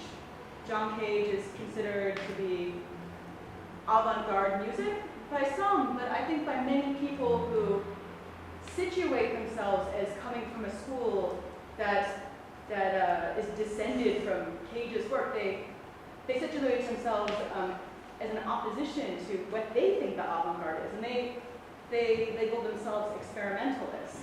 So just this title of avant-garde is just really confusing to me to even try to deal with. I don't even, I see that artists give themselves certain labels, and then historians might give other labels, and the public might give another set of labels, and it just seems to say avant-garde, this is, in its nature, maybe a very confusing thing. Do you have any comments about that? I think I agree that it is, it's a confusing term, but it is a term that circulates in the social field. In relationship to the question who decides what is avant-garde, I don't think that the social field operates under a kind of theological umbrella in which there be an absolute decider, the kind of maker who says this is what the avant-garde truly is and this is what it's not. You certainly have people within the social field who try to do that. Major artistic institutions, art critics, artists themselves who self-identify as avant-garde or not. But all of those interventions into the social field themselves then just enter into a very complex struggle in which I agree, the borders are not clear. And it's not only that the borders aren't clear, like there's a notion and it's fuzzy around the edges. It's that the notion itself is pulled in various different directions, and there's not even a clear center of gravity. Right, so when we talk about what the avant-garde does, like what it means politically, this is just very confusing. It seems maybe better to situate in terms of Schoenberg, what his project was. Yeah, and I think that resonates across. I get that. Yeah, and the idea that you look at different avant-gardes and different ways of either self-defining or being labeled as avant-garde in various contexts, and it's clear that at times these operate in extremely different spheres. The political orientations can be radically opposed, the political stakes, the institutional inscription, all of those things can vary. I do, and maybe this comes back to my methodological concern, there are some people who say, well, let's just get rid of this term, it just makes a whole series of problems, it confuses things, etc. I do think it still remains an important kind of conceptual device for thinking about certain modes of aesthetic production, and that it carries certain weight, and that weight is partially political. I mean, the whole even conceptual couple in English between avant-garde and vanguard, the idea that there would be some group of people, politically or aesthetically, who are trying to push the envelope to change a given situation. That's a very interesting and I think practically operative notion. And so I don't think that we should simply kind of get rid of it. Even if we did, again, we can't simply decide from a kind of God's eye point of view, because it's still going to persist in various ways, and persist in ways that aren't only conceptual or practical, but ways that saturate a much broader sphere. The work of Renato Poggioli, the Italian theoretician, who wrote a book on the avant-garde in the 60s, is very interesting in this regard, because he identifies the way in which the avant-garde logic is also the logic of mass marketing and fads and fashion, where it's all about newness, but whatever is new is destined to die as new. So it's a kind of impossible temporal logic in which you're constantly trying to do something that's new, but the conditions of possibility of success are those of failure. As soon as you actually succeed, you're inscribed within institutions and you fail. So he has actually a very broad conceptualization of the avant-garde, which is quite interesting because then it traces across the aesthetics field, the political field, and then also other fields like marketing, etc. And maybe just a final comment, I think it's something that came out in our conversation. There's a tendency to think the avant-garde is, positive and being invested in good politics, whatever that would be. But I think that we all share a skepticism regarding a kind of normative binary approach because we highlight the ways in which there are fascist politics that are operative that we don't necessarily support, and there are and that we need to be attentive to political dimensions that are also extremely reactionary or conservative, and aesthetic gestures that we might not necessarily agree with. So it's not the laundry list of these are my favorite artists and this is how they relate to my favorite political projects, which is a widespread tendency in political theory, certain political theory circles. Nathan and Debbie? Yeah, so building on something you were just saying about how avant-garde as a label actually has some operative and useful value to it, I'm curious if you have any thoughts on how to sort of prevent the possible utilization of that term by the state broadly construed, just because one of the things I'm constantly thinking about is how to try to resist or prevent movements for social change from being co-opted by the state. And I worry that a term like avant-garde, just like has happened to other leftist terms in the past, could perhaps be taken over by the state to such an effect, or to such an extent that in pursuing the avant-garde and thinking of creating social change, are actually being utilized by the state to keep the system from changing. So I guess it's sort of a dual question. Do you think it's always that the avant-garde will be a useful term, or is there some point in time in the future when we may need to get rid of it? And given the situation right now, do you have any thoughts on how the avant-garde artists, people who actually think the term has an operative logic to it and is a useful term, could go about trying to resist someone trying to co-opt a label such as avant-garde? Anyone can answer. Maybe just two thoughts. One is that I try to avoid the fetishization of concepts at all costs, and so I'm not married to the notion of the avant-garde or think that we absolutely need to preserve it. I think it's a very interesting scene of struggle, to pick up on the term that Esteban was using earlier. Recuperation I find to be a problematic social logic insofar as it presupposes usually that there is a kind of scene of the people and then some major institutions, if it's a state apparatus, art institutions, etc., that would then pick up what the people are doing, recuperate it, and then that it would completely lose any of the kind of popular power that it had.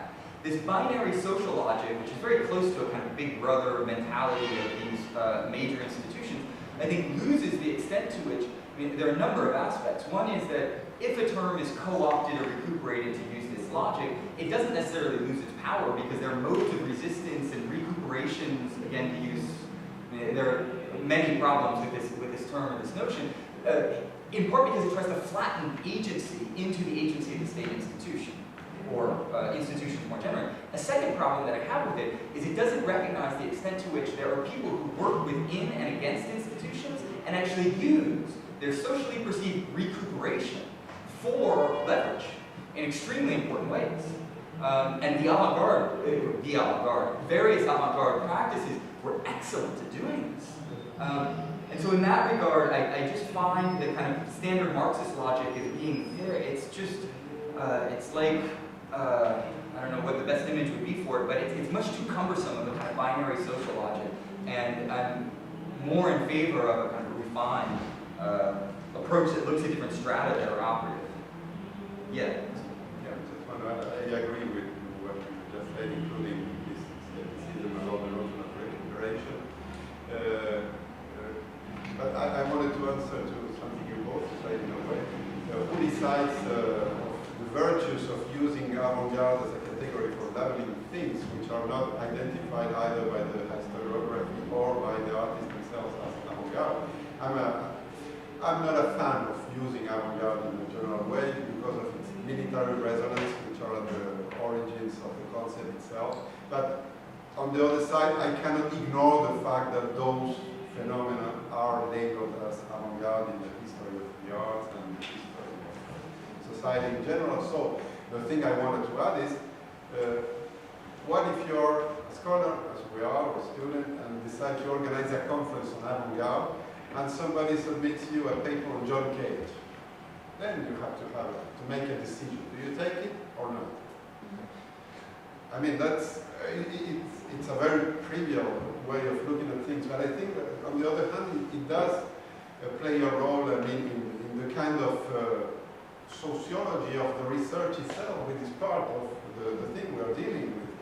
Because on the one hand, we want to be outside the game and say, well, I don't want to have an opinion of whether this guy is a representative of an avant-garde movement or not. I just want to look at how his critics and other people said he was or he was not. But at some point, you do have to decide. So that's where this kind of decisionalist thing comes in.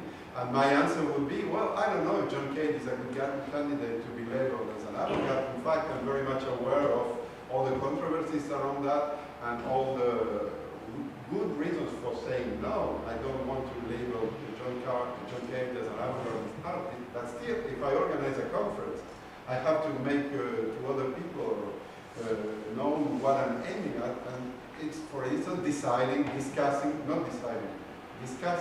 whether the question is pertinent.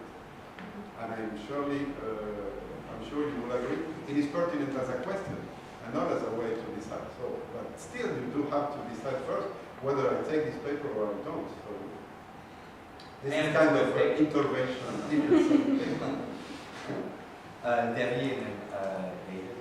My question is largely for the third speaker. I was taken by the description of the avant-garde by the Hungarian, I didn't catch his name,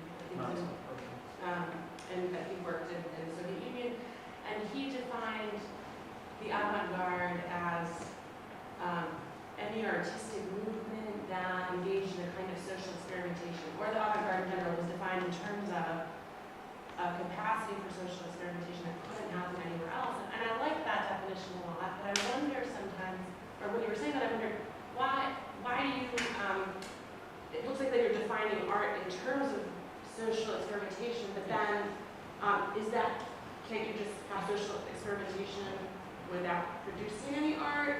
So we could all be a collective here, and we could change the way we conduct colloquia. That would be social experimentation. Is that art? If we're just doing work on ourselves, as like the book suggested, is that art? So it seems that what's the role of then what we would more conventionally define as art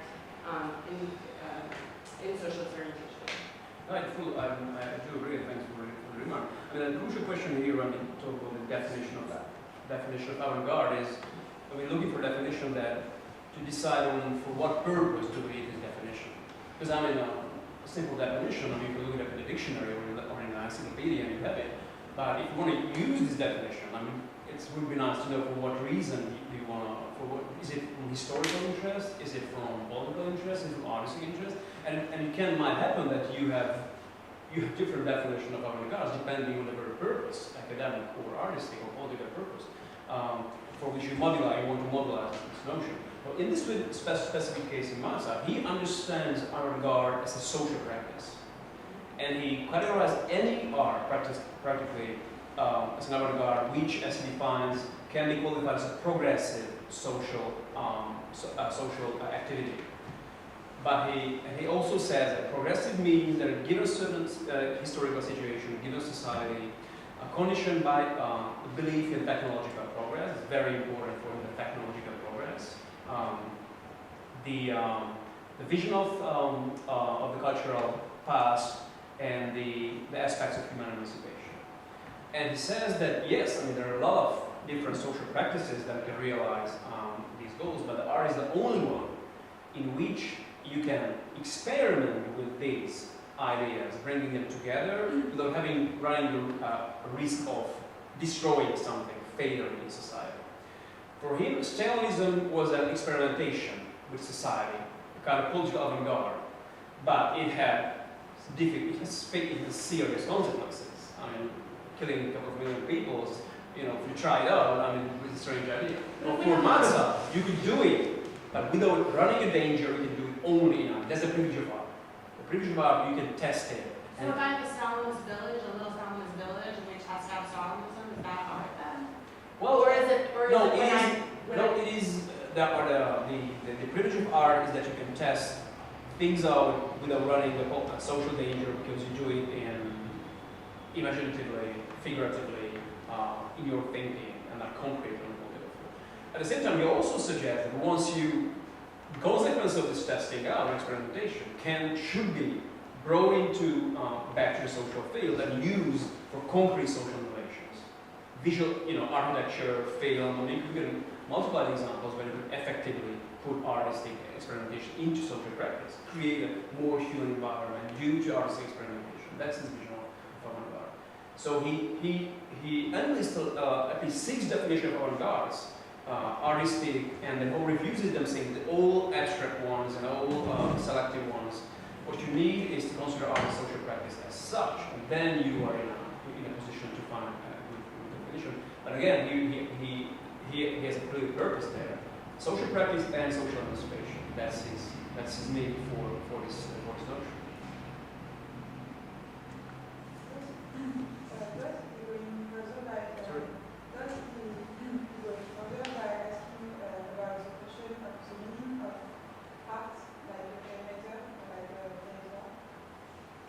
I mean, to what is? Of being allowed or not allowed, or being recognized in kind of experiments, and not some kind of struggle or something like that. And that's kind of correct. To this one. Is asking himself a question about the perimeter of art, like this story of institutionalization and language of art as yes, I mean this is another aspect. Yeah, this is another aspect of his studies in the published in his book, which is not as spectacular as the one on avant-garde. This is all goes back to the notion of social realism and the function of art in social society. And there he simply says that, like, yeah, we need artists to, and we have a certain category of people who we consider artists, and they're supported by the state, and they remain closely linked to the major ideological sort of principles and guiding principles provided by the Communist Party. So at that point, who is artist and who has the right to do art or experimentation?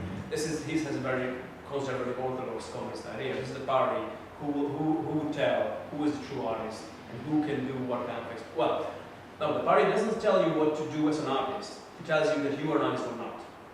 Once you are declared to be an artist, you can do whatever you want, because the party will not decide on stylistic aspects. It's very clear, even from Stalin's point of view, even from pre-Stalinist era, the Communist Party doesn't intervene on artistic questions. They don't provide you aesthetic values. They don't give you which field to follow.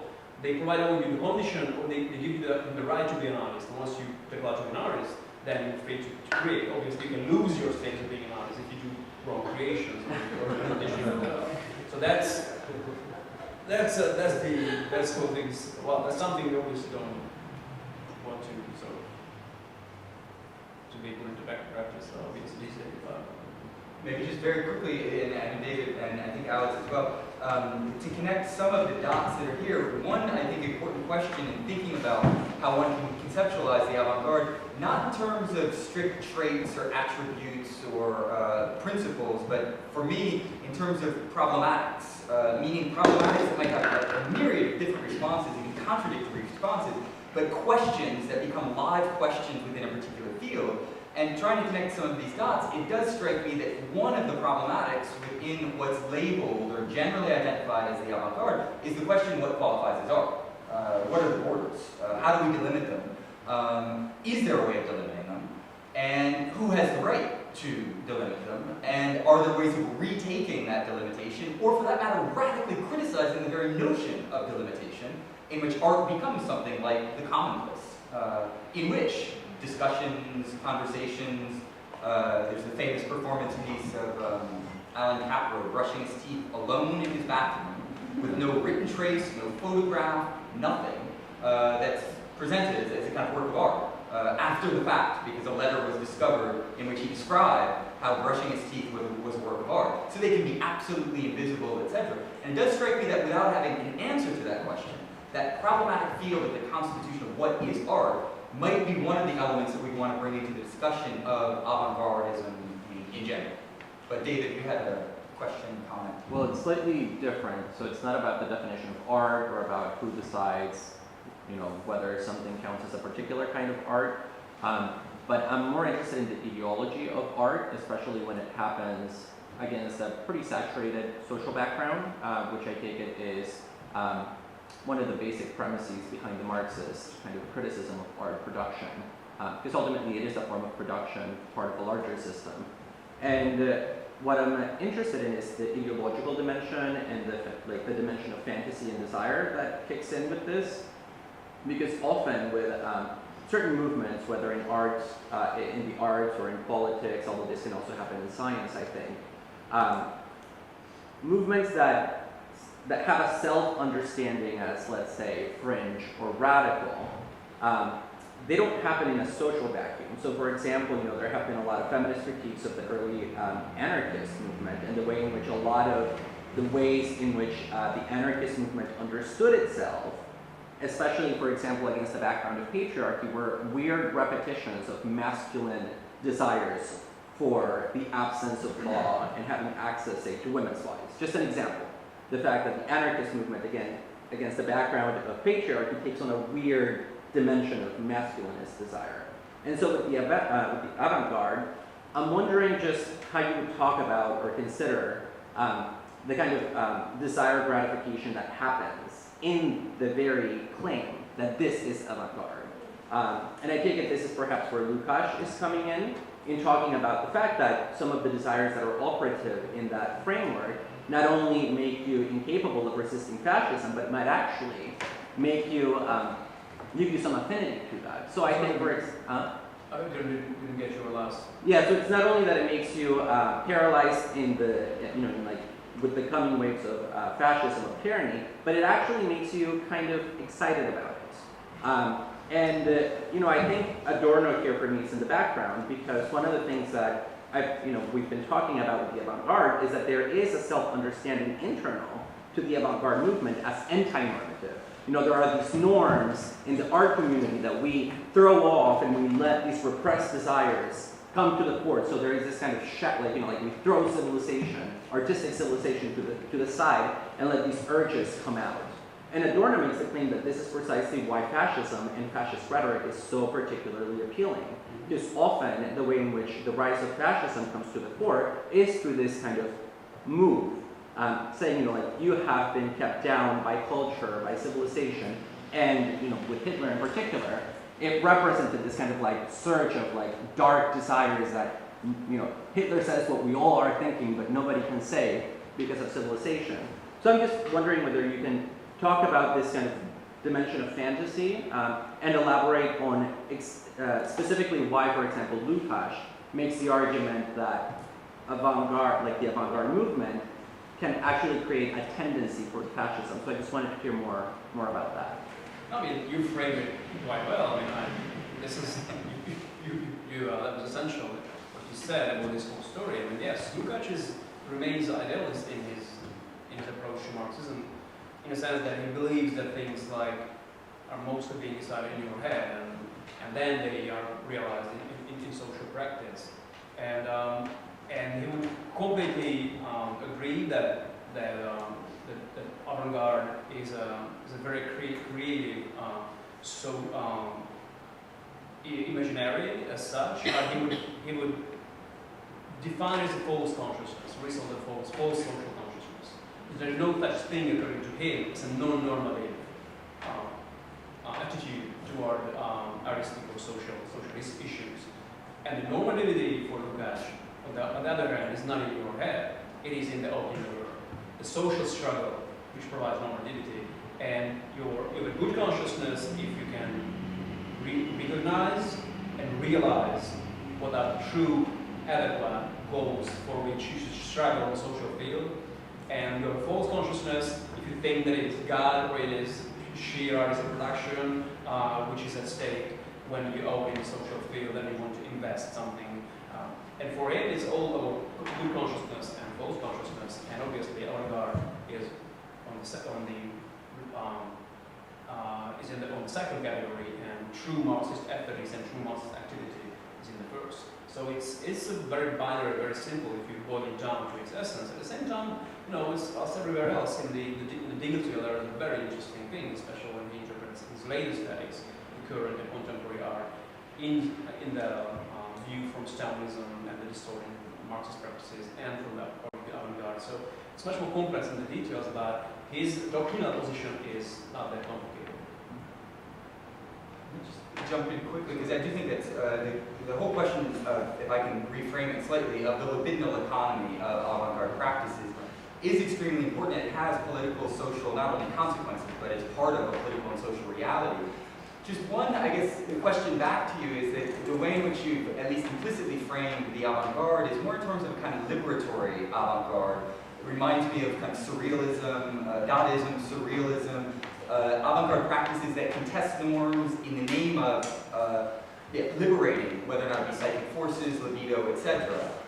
There are also other avant-garde practices that arguably aren't really invested in the same way in these kind of modes of, if it be sexual or other liberation. Bauhaus, for instance.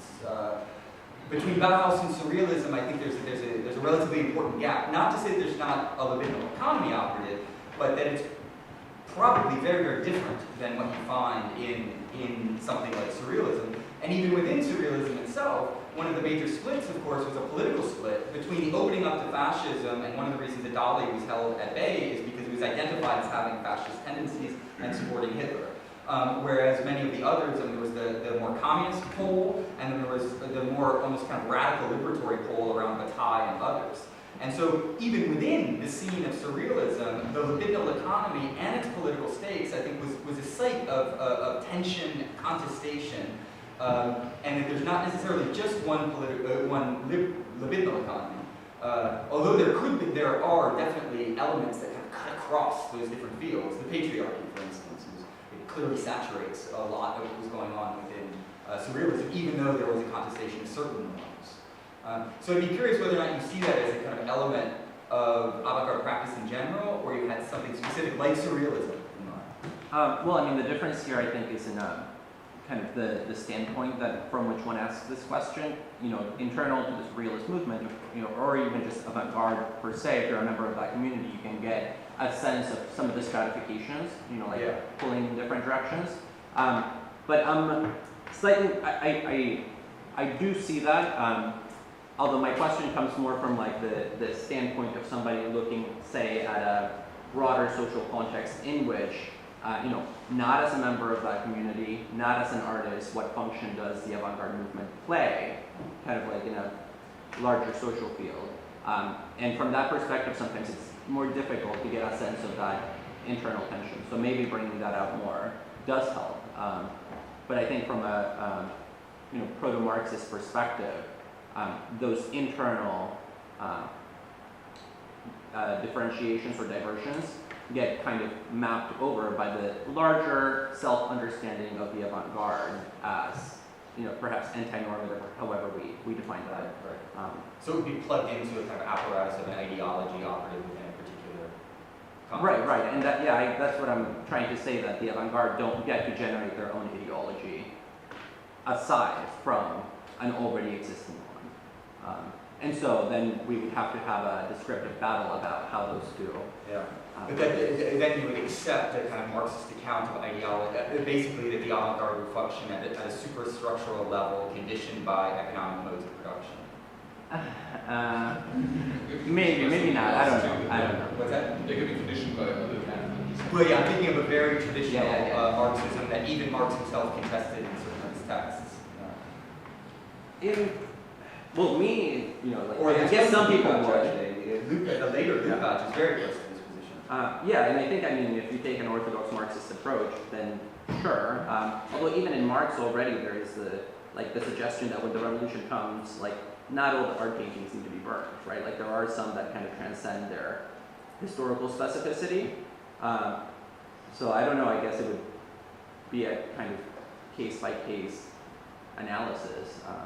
And then if you then bridge the gap between Marxism and psychoanalysis, like, you know, the people with the Frankfurt School try to do, then it's not quite so reductive to the economic base, precisely because of the intervention of these kind of like social desires that are not always economic.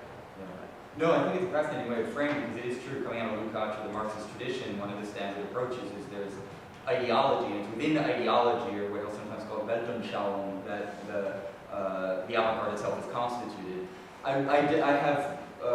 hesitate to embrace that model just because it is rather monolithic and it presupposes a kind of one-to-one relationship between economic structure and then its cultural ideological constructions. And so I tend to see things in terms of a plurality of political imaginaries that contest one another, even though there might be, and often are, very, very dominant political imaginaries that try to flatten or demolish other imaginaries. And so I don't find the vulgar Marxist approach to actually be fine-grained enough in its analyses. And that's one of the problems I have with Lukács. At the end of the day, he's going to bring literature back to its worldview, as if you could simply translate a literary text into a worldview and be done with it. I don't think that you can. Esteban, did you want to look at your... Well, actually, there were many interesting things in what you said, but I just thought of how the issue of desire is definitely very interesting. Because,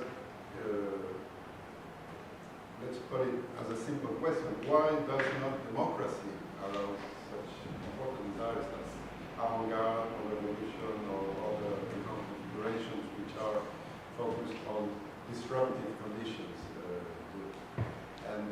I don't have an answer to that. We are organizing now in November a conference on music and democracy, which will be the first, I think, because most of the people have focused on the authoritarian states and revolutionary paradigms and the avant-garde, which is, of course, related to a notion of emotional intensity, which is always there, even in the softer, versions of Bauhaus or people who are supposed to be very rational. I mean, there is this idea of an exceptionally emotionally loaded atmosphere or mood or whatever. And that's definitely something difficult to achieve when democracy is concerned. And on the other hand, all the people we are talking about, in a way or another, were taking as granted the fact that they were evolving in a democratic society, in a rather democratic society. So it's just an open question. Why does democracy seem not to arouse us that desire as strong as avant-garde and other words, keywords like that too? Alex, I think, or I thought Flurry over here. Was it Alex? Yeah, I have a question. I think it's sort of related to David's question. So, aside from the deeply gendered aspects of some of these movements, there's also a very profound affinity, as you already mentioned, Gabriel, with non-Western spaces. There's a fascination with so-called primitivism and primitive art.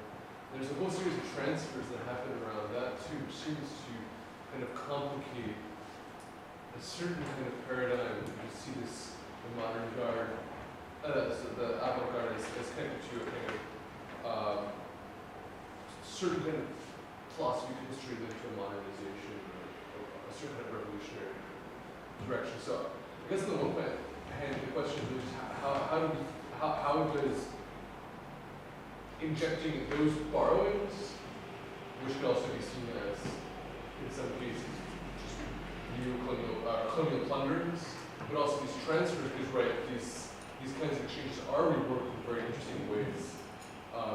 As you already mentioned, Cézanne, Saint-Gobain, people like that, these kinds of, so it's not, simply a kind of transfer from the colony to the metropole of aesthetic capital, right? But there are these sorts of exchanges. So, but it seems to me like once this kind of problem, once the kind of relatively narrow focus that we have today, although we've stepped outside of Western Europe, we've largely been within the context of Europe that we've talked about today.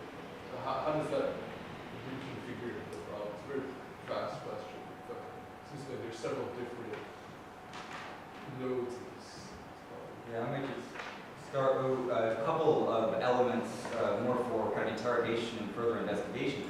The relationship between what's called the historical avant-garde and the institutionalization of so-called primitive art, which really took off in Europe around the turn of the century, right around 1900, created a very specific art historical context for the emergence of these practices.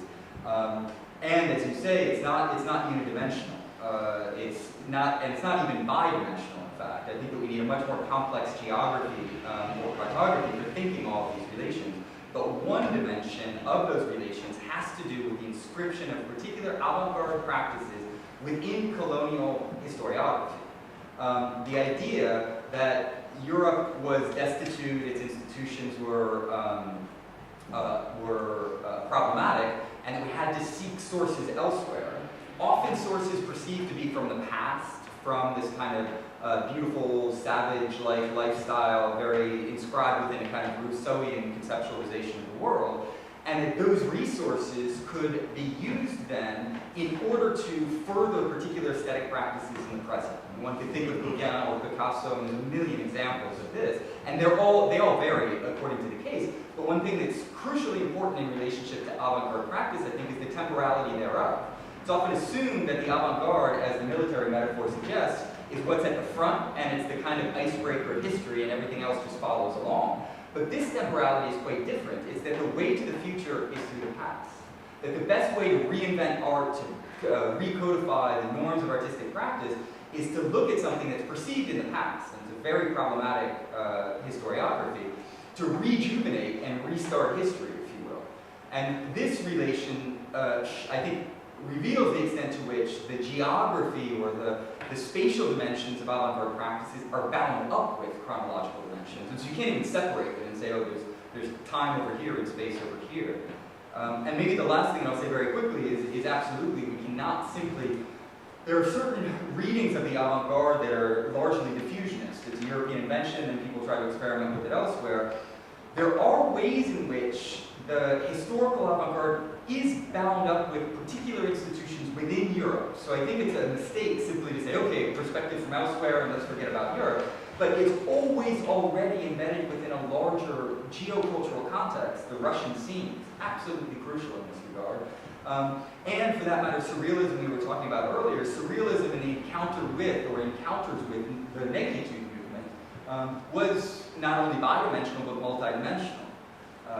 So I'm not necessarily giving a response to your question, but at least trying to identify different nodal points for interrogation that I think are very, very important to avoid the linear, diffusionist, Eurocentric accounts of the avant-garde that still dominate today. They're very theoretically widespread. I don't know if anybody else wants to jump in on that, or if there are other... I know Jeanette has a question, but I don't want to jump to it if it's a transition from... Why don't we? Yeah, you want to follow up? I don't know if it's still organized this way, but when I went to the Centre what we do in January, the top floor attempted at least to represent to some extent the international aspect of early 20th century modern art. And I would be very interested, just like I'm talking about not the person who's back there, to that extent, what they think how the way it's organized. Yeah. I have not been, but I can at least say one thing about this. We've been talking about the early 20th century. If you look at the development of the international art market and what it's done to aesthetic practices, but again, multidimensional. So it's not just the art market arriving with its money and sucking up like a vacuum cleaner artists from around the world and then using their own cultural baggage in order to sell them on the market. It's also aesthetic practices inscribed within particular cultural contexts that are trying to re-articulate themselves in relationship to the prevalence of these various market forces. And so that's, I think, another dimension to thinking the geography of aesthetic practices. It's very, very difficult in our day and age not to take that into consideration. But also it's important not to flatten aesthetic production into what the international art market says it is. Because there are still, you know, saw blade painters in Arkansas who are very, very far from the world art market, or experimental music that resists radically any inscription within those market forces. So that's, I think, another dimension to the spatiality that is crucial. And the influx, when you look economically, the art bubble since about the 80s has transformed in very important ways the institutions, the art critical apparatus, the construction of the stars of the theory industry and the way in which they relate to aesthetic production, the institutional mechanisms, the tourist industry, all of that is bound up with an enormous economic machine that has had transformative power on the way in which the artistic practice circulates, is produced for that matter, and is received. Yeah. I think that the avant-garde particularity of avant-garde as an artistic movement is that it focuses on the local practices. For example, it breaks the duality between Eurocentrism and periphery colonial that mimic European movements. No, that's one of the beautiful things about the avant-garde.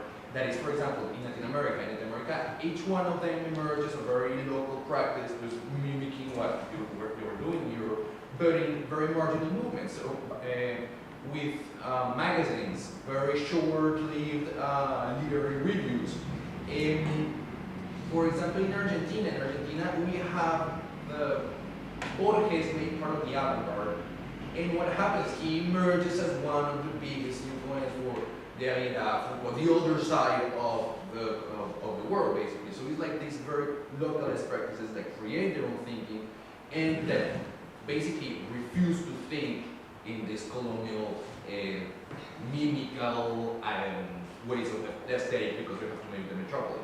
So yeah, that's Actually, I'd love to push you a bit on that because it's interesting you cite the case of Borges. If there was a kind of world thinker, I mean, his engagement with Chinese literature, he's certainly locally inscribed, but his aesthetic practice is quite, I mean, you could almost, I think, invert what you've just said and say that there's a kind of international explosion within a very locally circumscribed context. And so I'd be curious to hear you a bit more on the ways in which there are attempts to reconfigure a particular geography from an inscribed point, but a point that remains ultimately irreducible to that local inscription in certain ways.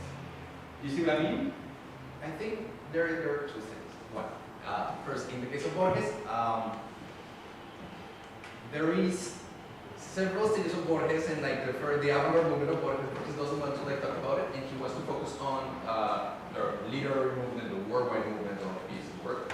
But the other thing I wanted to say, like this is, I think this, as a literary critic, this is a methodological approach we need to differentiate. One is this, how the local movement, or historically, how the literary criticism has, or aesthetic criticism, has approached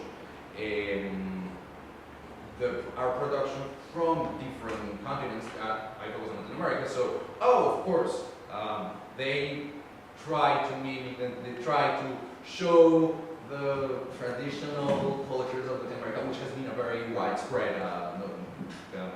current of literary criticism.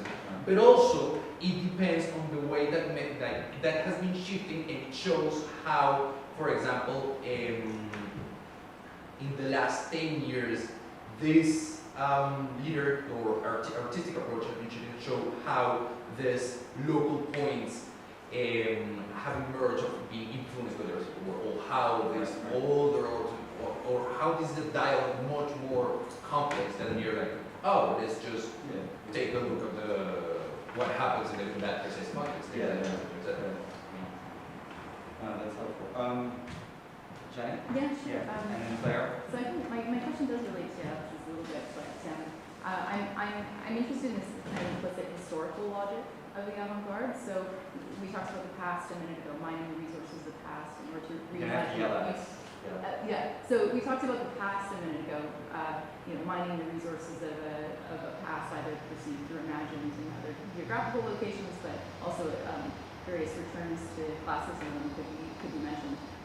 But then I'm wondering also about So I'm thinking of the avant-garde as a kind of operation on the social field, operating on art. We talked about that out of like how it reconstructs art, but then also operating on history. You know, this weird constitution of the now as what will have been, and then also on norms, not just contesting norms, but then this implicit establishment of new ones. So what seems to me very interesting with this avant component is that it's not just movement, it's progress. It's not lateral movement. It's also not degeneration. It's like I'm thinking of the Nazi exhibition of degenerate art, where according to existing norms, what's outside of them will not either not appear or appear in a negative light.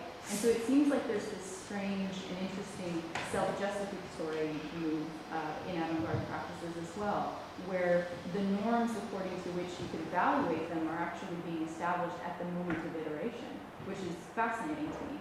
And also a kind of new historical logic where a moment is brought out of a sequence and seen in light of its future and in light of its past. And so a specific future is being established, saying, we are moving in this direction by virtue of doing what we're doing now. So there's a kind of performance of history that I think is really fascinating, and a performance of norms.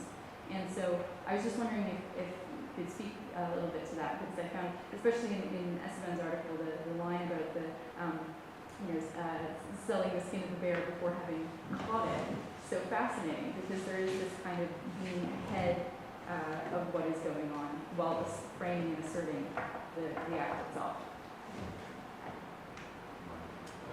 Well, thank you for your comment. I don't know if there is a particular question, it's just a debate. I'm going to debate, so what I might add, which resonates with what this discussion on geography, is that the very notion of what now and here is also a barrier. I mean, when you're saying Borges is a local figure, yes, but what is local supposed to mean exactly? Because it's not Argentina as a nation, that is at the same time inscribed in the nationalism, the tradition which he contests in many ways, and he's one of the authors who stress the most the fact that nationalism is an internationalist concept anyway. So the very notion of what here is complicated in itself, and it's one of the games, the stakes of the game.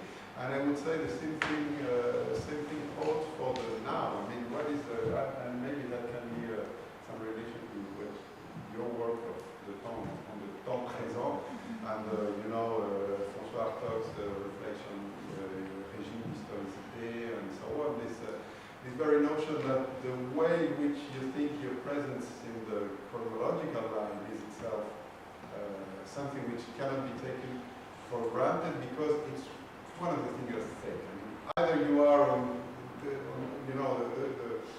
the savior of ever descending land, which has absolutely to be reversed in order to expect something to happen for the next generation, or you are just refusing the chronology by saying, yes, I know it, but I'm against it, the table rase attitude, which is still a way of digging into history, right? Because there's no people more conscious about history than those who say, I'm the first, right, to do this or that. So I would, to keep thinking in terms of microhistory or whatever we call it, praxeological ways, I mean, my question would be, these people, this artist who is trying to propose something, what is his or her conception of the here and now? That would be an inquiry in itself. And sometimes you won't have a definite answer, and sometimes you do, because that's the kind of conceptualizations of history which are very much active in the manifestos and all the texts which are programmatic, and in the critiques, and again in the whole scene we were talking earlier.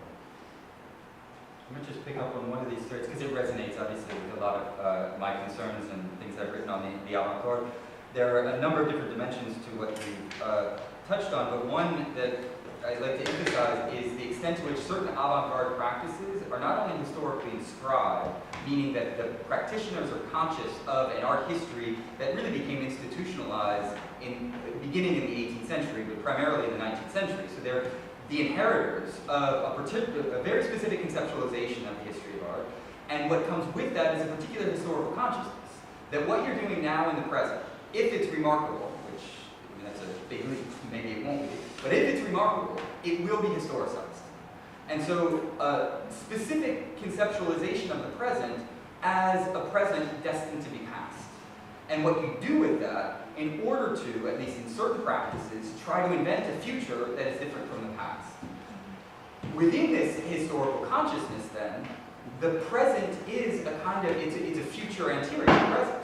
It's a present that is what it will have become when it's inscribed within a historical narrative. And I think that's crucially important for at least a lot of avant-garde practice, is that awareness itself, but it creates a quite deep tension with the kind of future-oriented aspect of a lot of avant-garde practice, precisely because if it's recognized that there's an attempt to break with certain things from the past, and that this will be historicized in the name of some type of alternative future, that alternative future is also recognized will itself be historicized. And so another dimension to this is a certain tension between a desire to open up something and the recognition that that will be inscribed within, and a certain historical logic of becoming part of the archive. And so in this tension, I think it's one of the reasons that there's a kind of temporal dispositif that's quite problematic and quite complicated, but that speaks to a certain extent the way in which avant-garde movements tend to be stillborn to a certain extent. That they almost need to, I mean, this is a bit of a grandiose statement, I wouldn't keep this in all cases, but some of them need to die. They need to die precisely because the temporal registers within which they operate are such that the now is surchargé, it's really the overinflated, and inscription within the past becomes l'arrière-garde, in short, instead of l'avant-garde. Yeah. And so there's this kind of renewal logic that is operative, at least in certain instances. Let me add just something to that same story of I was talking about so far.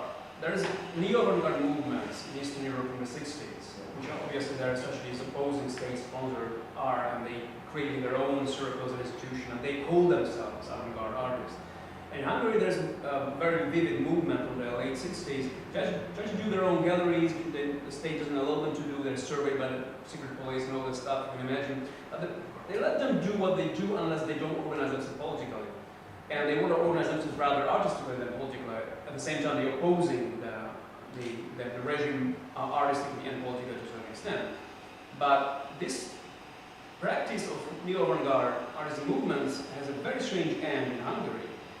In 1982, a young painter, Takács, in one of the major neo-avant-garde clubs, made a conference which is entitled "The Death of Avant-Garde."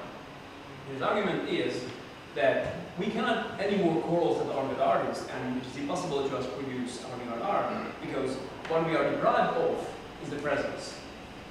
We cannot expose ourselves to the society.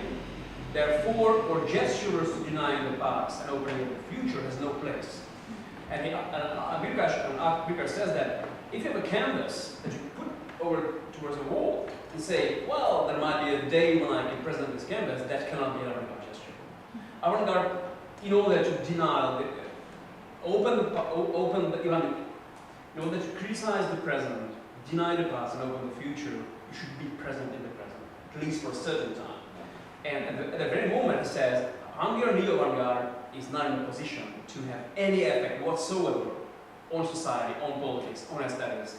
Well, it's the same bunch of people who can have an effect, but it's not art. I mean, they cannot have to have their own trajectory of refusals, acceptances, battles, which would draw a line in time, which could be considered as a temporal trajectory. So that he says avant-garde is dead, at least in Hungary or in Eastern Europe, and that he leaves heavyweights from Hungary. So it's all about this temporal inscription and temporal interpretation of the avant-garde, which this specific case was very clear and it has a certain tragic, even dramatic end, but far from really avant-garde performance. David, do you want to pick up on this? Because I have a question about it.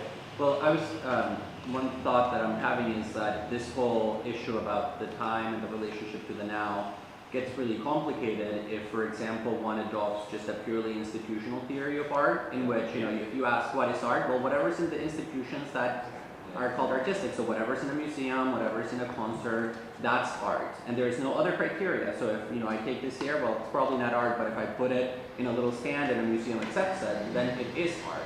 And then if you define art in that way, the whole issue about avant-garde it kind of bottoms out, because it means that we can't talk about the dialectic of avant-garde in the same way in which some of the people that we read talk about it. There is this art that's revolutionary and opposes the institutions and then gets co-opted because it's not even art before it gets institutionalized, so it doesn't even have artistic power. So that avant-garde art, its only success ever can be to become art, and that presupposes its institutionalization, so it never even has the radical moment of the dialectic, so it's actually just a purely intra-artistic development. Its only success is to expand a little what is included in the museums and what is played at the concerts. And so if you take that institutional reading of what art is, it's unclear that there can be something outside of that institutionalization that can be a dialectic to be played off against. Or even within the institution. It's one of the things that I try to show in my book is that institutions are not these kind of causal monoliths that intervene in order to determine this is art or this is not art. They're very important battles. Basically, the CIA went behind the back of Congress in order to fund art in various ways, precisely because there was a conflict within the US government and in relationship to various institutions of art. And so I also think that we need to complexify the very notion of institution. I couldn't agree more that the institutional analysis of art, it's only one dimension, and actually a dimension that flattens the institution, so it's highly problematic. But just one thing in relationship to what you said that I think is important, picking back up on Jeanette's question earlier, is that there is a way in which, if we can call something avant-garde temporality, meaning a temporality in which it's the now that matters, and that now is assumed to then be inscribed within history, most contemporary art galleries and the art market function based on this logic. And the close complicity between a certain historical logic of avant-garde practices and market forces, fashion industry, and all of that is something that's very, very important to remember, so that one doesn't simply embrace, say, oh, avant-garde, everything is great about it. That close complicity also is a historical complicity. The massive developments in consumer society and market-driven capitalism through the 20th century is not unrelated to a particular logic of artistic production in which one needs to produce the new because it can be sold, and as soon as it then becomes codified, something else needs to be invented as the new kind of gadgets that are the bling-bling of the moment, in short. Claire, you wanted to jump in on this.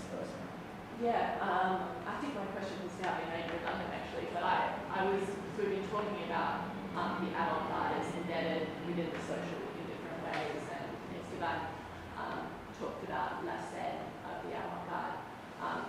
And I was just going to put to you what you thought, whether you thought it would be possible for there to be like an anti-social or asocial avant-garde, and it seems like you're saying no, so I'm thinking of radical artists who by choice or because of their circumstances, be they socio-political, racial, or linked to gender, might not have the same reception.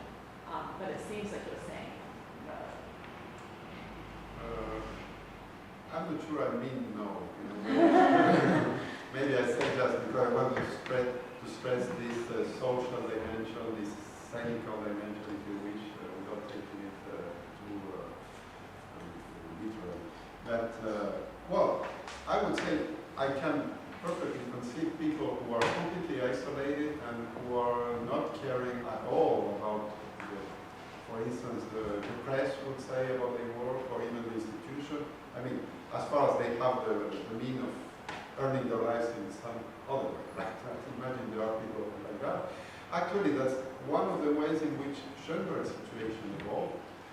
I mean, the complete isolation. Actually, after World War I came in, and so he was drafted, and there was a gap for his activities. But when he resumed his activities in 1918, he founded, he called it a Society for Private Executions, or I don't know in English, or it would be performances rather, student.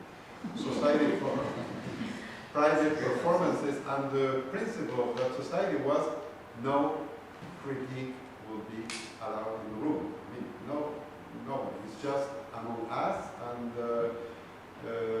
the whole idea was this isolated thing we were proposing.